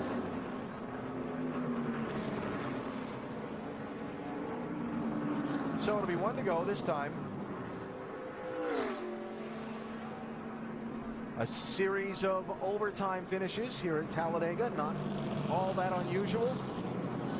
And remember that if the race is under caution as it comes to its scheduled conclusion in an attempt to give fans a finish under the green flag, NASCAR will extend the race and run a green-white checker finish. Throw the green, race a lap. If they get back to the white flag without a caution, then the race has begun its last lap, and the next flag, be it checkered or yellow, ends the race. How about some of those who did not pit, Jamie? Well, Gil Martin, the crew chief for Kevin Harvick. You guys are 9th in points at this point. What is your strategy here? You decided to stay out. Well, Kevin's been trying to save a lot of gas on this entire run with our Budweiser Chevrolet. I mean, we're running up front right now. These caution flags are going to help us. We're about a quarter of a lap from making it right there, so we're right on the money. So only chance we got is to win this thing. That's the only chance we got to stay in it, so we're here to win. Of course, he's talking about staying in the championship, Vince.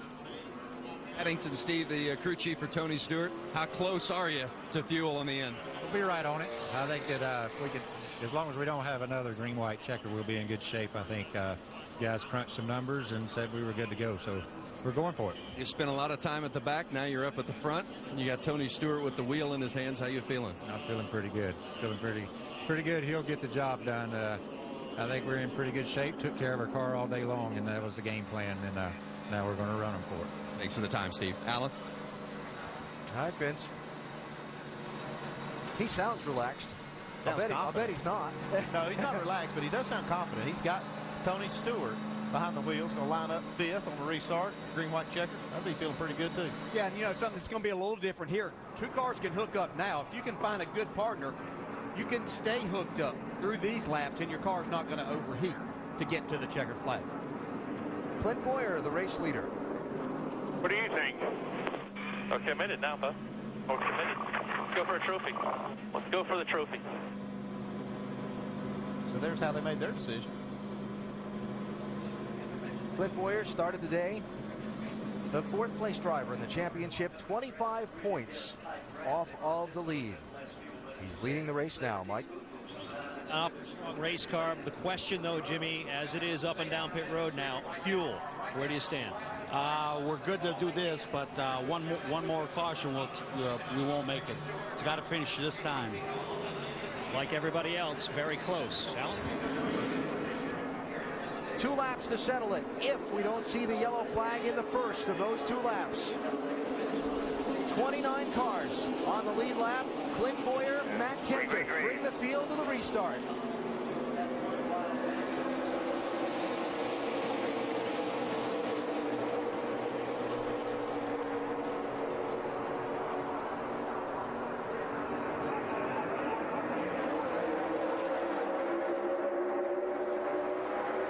Ryan Newman makes it 4 wide back in the pack. That was close. Matt Kenseth and Clint Boyer. Contact there as Kenseth tried to clear Boyer.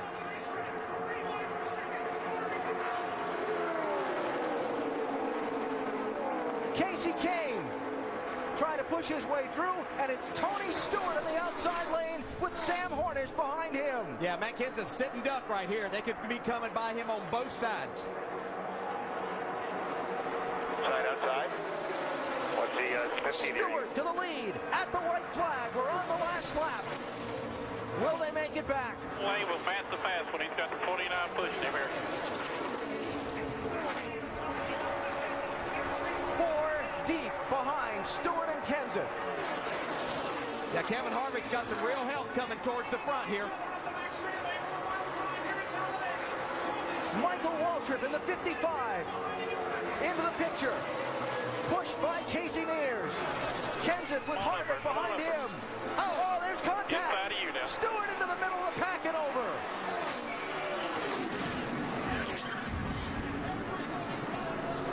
Fortune's out.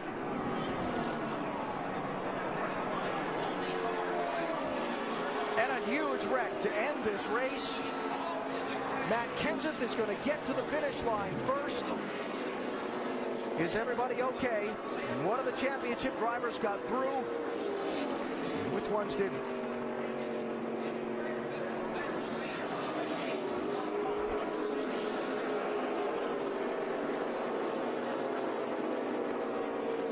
NASCAR will check the video to see who was out in front at the moment of caution. They have just called confirmation that Matt Kenseth is the winner of this race. So many cars involved in the accident. Tony Stewart's car up on its side. Jimmy Johnson's car all torn up.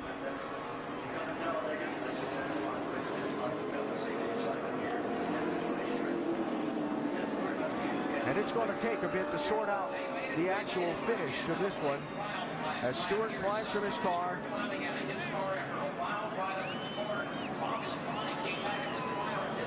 And that's great to see. Bobby Labonte.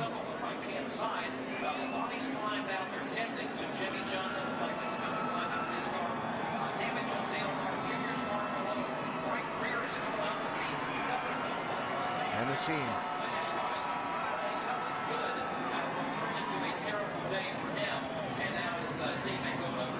Dale Jr. just refired from the accident scene and came to the finish line. He's picking up Jimmy Johnson, who just climbed from his destroyed race car. Yeah, Junior just trying to complete the last lap. He came off pit road, crossed the line, and he saw Jimmy standing there.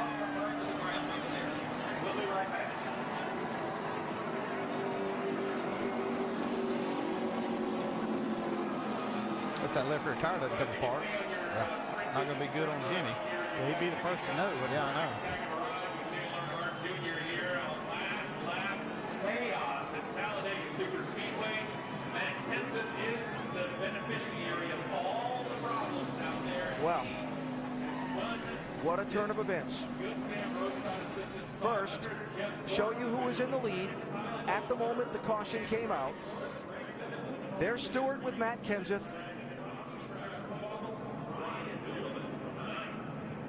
And you see clearly Kenseth out in front as the caution light turns to yellow. Yeah, it looks like the first three might be Kenseth, Gordon, and Kyle Busch from that point. Yeah. But it was anybody's guess from that point.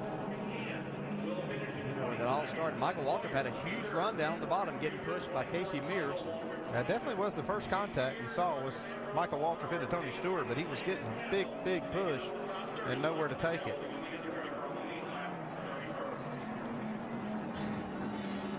Well, here it is. Waltrip in the 55, Mears in the 13, Stewart in the 14. You can see Tony just a little bit late in making that move to get back down. Harvick and Kenseth on the outside had a run, so they were literally going to go by him on both sides. Watch the two. The championship leader somehow avoided getting really torn up in that.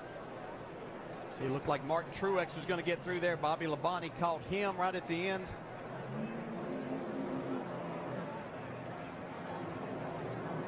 They waited all day to do it, but it was big when it happened. Yes, sir. See Michael Waltrip just barely catching the left rear quarter panel of Kevin Harvick. Get him involved. Stewart's car upside down. On top of Casey Kane's number 5.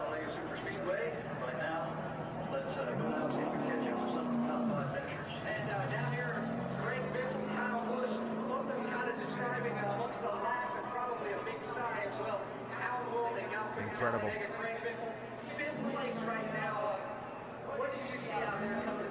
They're coming to the checkered flag. Yeah, and you know as a driver, Tony Stewart's leading this race. He's got no help.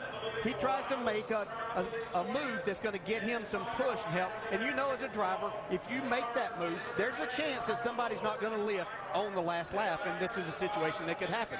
It's a product of this type of racing, and every driver knew that's the situation that you could find yourself in.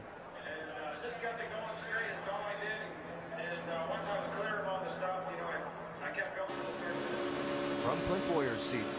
Dig hard. Coming to the checker. Dig hard. Dig hard. Dig hard. 4 wide, you're on the bottom. Come.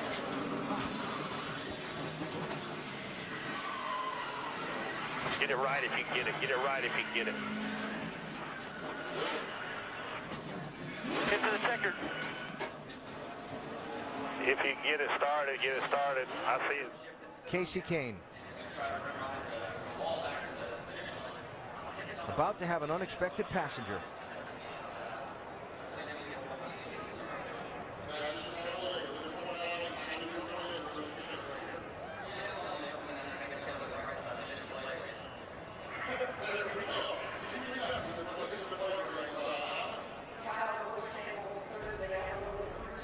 At least 20 cars involved in that accident coming to the checkered flag. Unofficial standings, because it's going to take them a while to go back and review this finishing order and make sure they have everyone in the right place. We go NASCAR nonstop, presented by Pennzoil.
Lowski has the lead by 14 over Jimmy Johnson. The scene after the chaotic finish at Talladega as we go to Victory Lane, presented by Tire Rack. He's in 6th. Tony Stewart dropped 2 spots. He was 7th. Mark Truex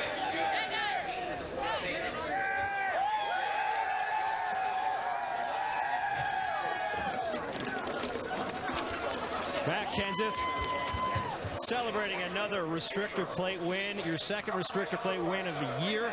Talked to your crew chief this morning, Jimmy Fennig. He said the car was a little bit slow. Didn't look that way out there.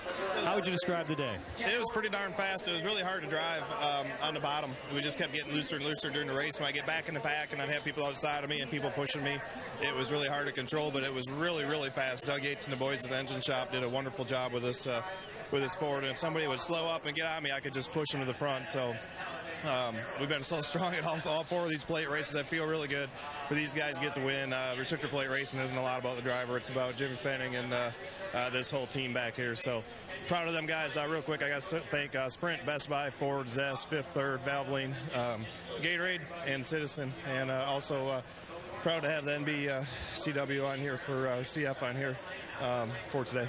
What a wild finish. I don't know how much you could see, but what can you tell us about what was transpiring around you and behind you on that final lap? Yeah, I seen, first of all, I got out there way too far. I don't know if I thought I had Clint cleared, and I thought I got in front of him, and we barely touched, and I must not have quite been clear, and that slowed everybody down, and I got way out there, which I knew wasn't good. But they all got slowed down, so they were coming 3 wide, so I just lined up to the middle and saw Kevin, and he stayed lined up on me real good, gave me a push. And then it was still going to be a drag race to finish. I'm not sure how Tony got turned around, so I didn't see a lot after that. Congratulations. Thanks. Feels good for these guys. Just proud to get another one with these guys. Didn't know if we get another one before the year is out, so just proud of that whole group. Matt Kenseth back in victory lane. That'll certainly take away a little bit of the sting of the slow chase start. Jamie? And back at the medical center, Tony Stewart. Your name has popped up a lot in this. First off, are you okay? That was a scary time. I'm a finely tuned athlete. I mean, I got a really strenuous workout regimen, so I'm really good. You still have your comic relief, but seriously, Tony, what happened there? I just screwed up. I turned down across. I think it was Michael and crashed the whole field. It was my fault blocking to try to stay where I was at, so I take 100% of the blame. Just a product of Talladega? Unfortunately. I just, I was trying to win the race, and, I was trying to stay ahead of Matt there, and Michael got a great run on the bottom, had a big head of steam, so when I turned down, I turned down across the right front of his car, so just, a mistake on my part, but it cost a lot of people a bad day because of it. Glad to see Tony Stewart okay, Alan, just going for the win there. So, that's a pretty straightforward explanation there from Tony Stewart. After the scary and tough ride he took at the end of today's Talladega race, Matt Kenseth, probably one of the few that's happy at the end of this one, celebrating in victory lane after a 20-car pileup in turn 4 as they were steaming toward the checkered flag. More from Talladega in a minute. Aerial coverage from Talladega provided by Goodyear. From pit lane to victory lane, every NASCAR driver counts on Goodyear tires. Goodyear, the official tire of NASCAR.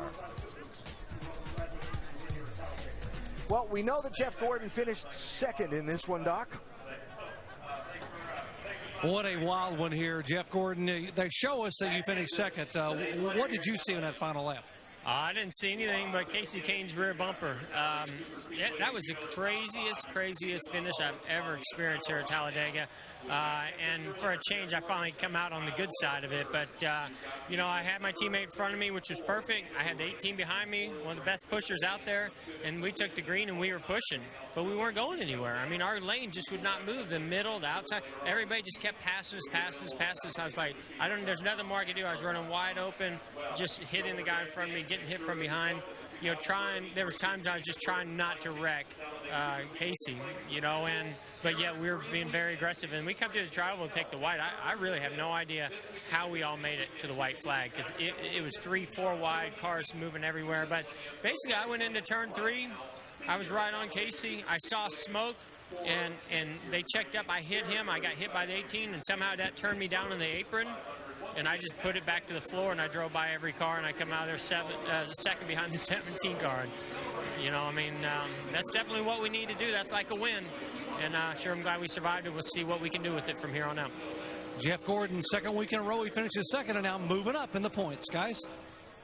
Well, unfortunately for Jeff, he moved up in positions, but he didn't gain many points on Brad Keselowski unofficially, because they're still reviewing the finishing order and where Brad falls in line. Unofficially, he's shown at 7th at the moment. Brad did add a little bit of gap to Jimmy Johnson by more or less getting through that last corner wreck, while Jimmy got really torn up, his Chevrolet. So again, all this unofficial as NASCAR continues to review the finishing order. Show you how some of these top drivers in the championship fared in that last turn. Here's Denny Hamlin. I think Denny back there saw it all happening, but he was get on the brakes too hard and trying to turn the car, and then it just spins out. And still might have been the best move. All that stuff going on there might have been the safest place to be. Unofficially, the 11 finished in 11th position. Pending the scoring review, you see he was able to fire it up and keep going.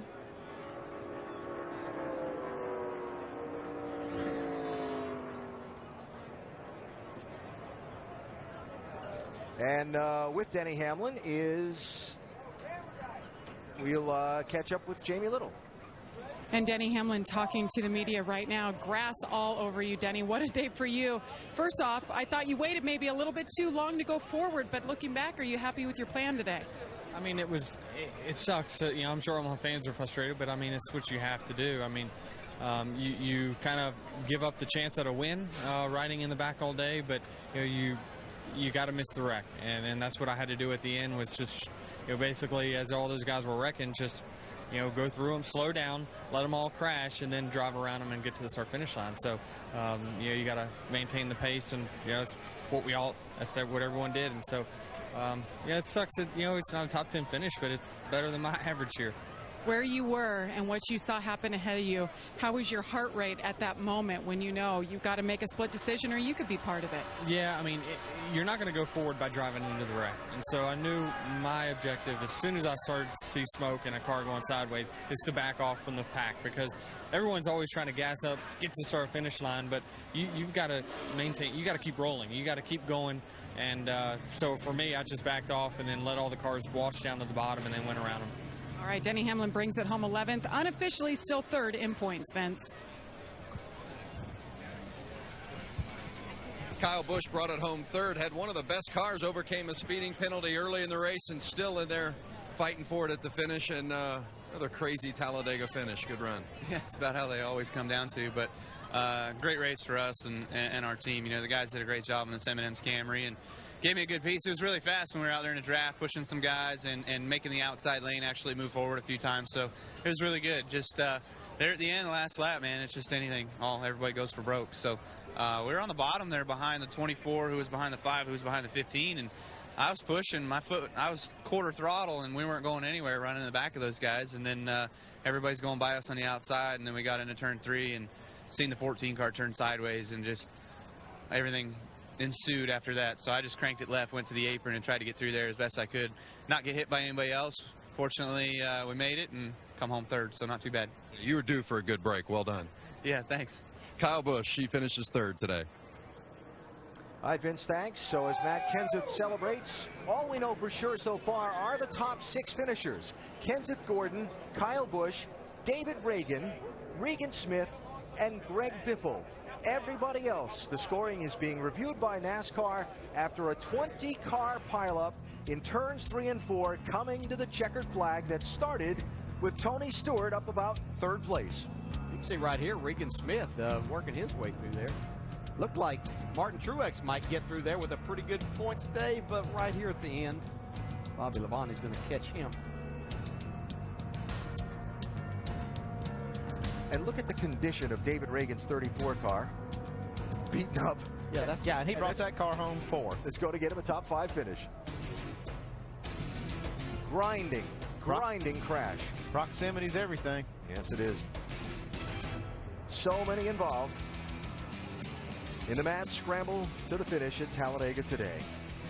Jimmy Johnson, one of those whose cars got all torn up, and Vince Welch caught up to him.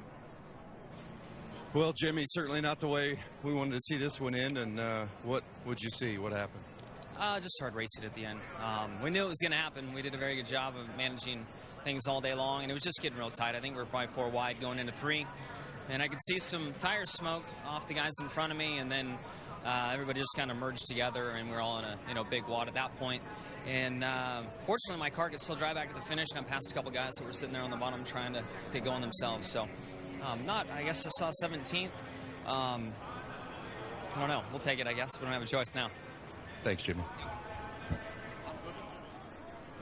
And Clint Boyer has been checked and released. First off, Clint, are you okay? That was a big one. Yeah, it was just too bad. We had a good car and was patient all day long, got in position, the caution came out, and that's just Talladega. That's why we all come out and watch. I wish we need to shorten this race up, because it's just it's all waiting to see what happens right there at the end anyway. They had a good run on us on the outside. Kevin and I got broke apart. He couldn't stay with me, and like I said, we were in position to win. We just didn't win.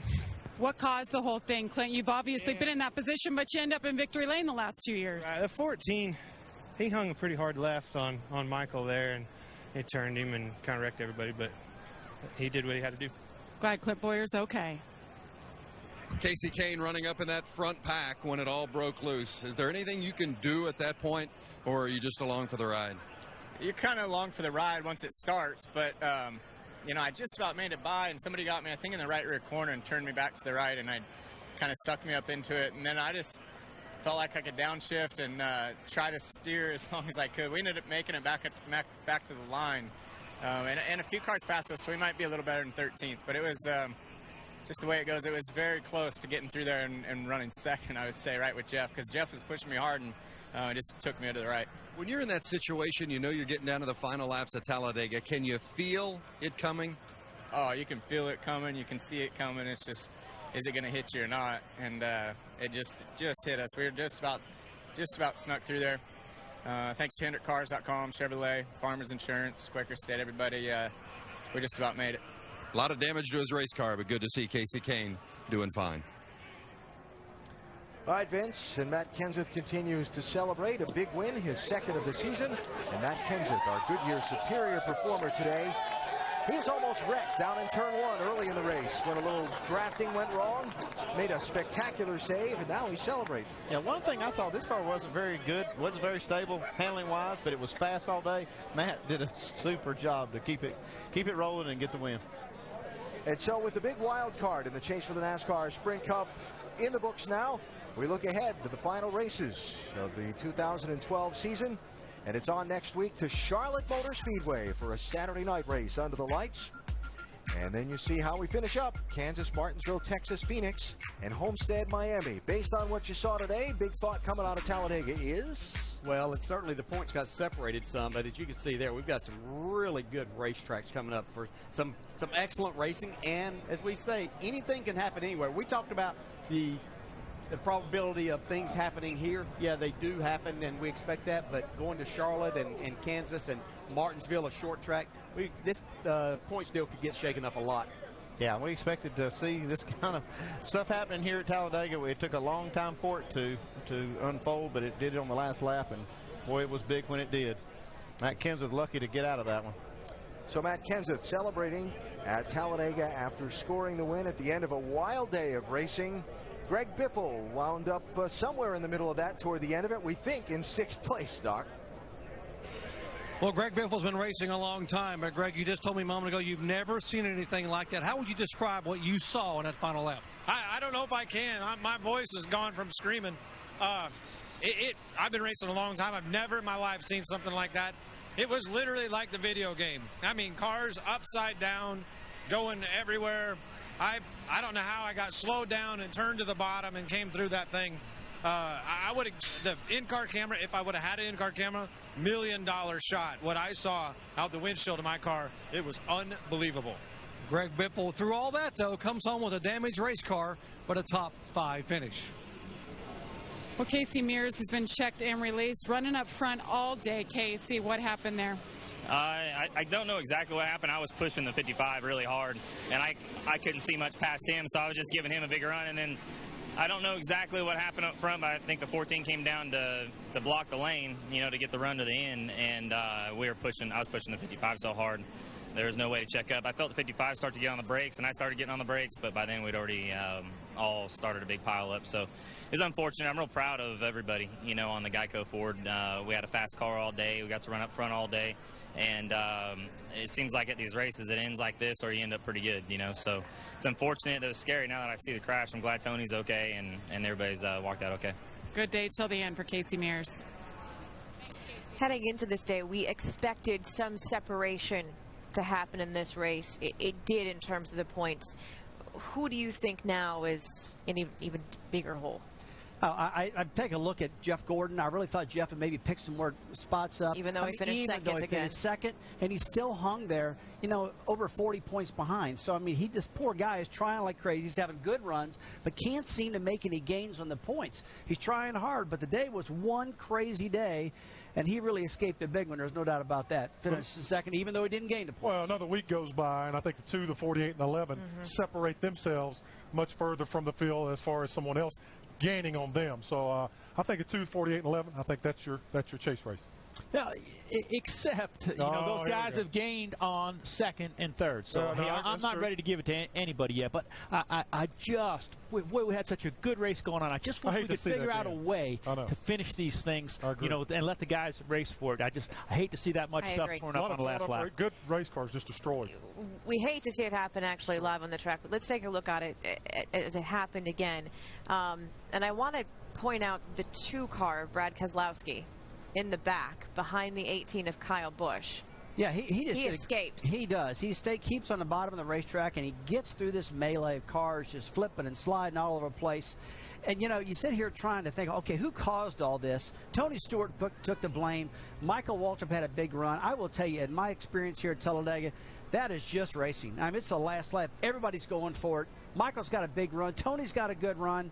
Matt Kenseth's up on the top side. This is just classic Talladega wrecking. But if you know that that's going to happen if you block for position, why do you do it? Tony Stewart's one of the very best out there, and he had no idea this wreck was going to happen. Yeah, he thought he could catch Waltrip as he was coming and utilize that opportunity to push him forward to win the race. Michael and Casey just had such a heck of a run. And you're traveling. You're covering a football field a second, so a split-second decision, cars can close very quickly. Yeah. Keep in mind, we are back next weekend, as Rusty said, with some normalcy, back to a track where we can perhaps have a little bit more of a proper view on what to expect. It's the Bank of America 500 at Charlotte, 7 o'clock Eastern next Saturday. Congrats once again to Matt Kenseth. We'll have more from Talladega on SportsCenter up next. Thanks for joining us.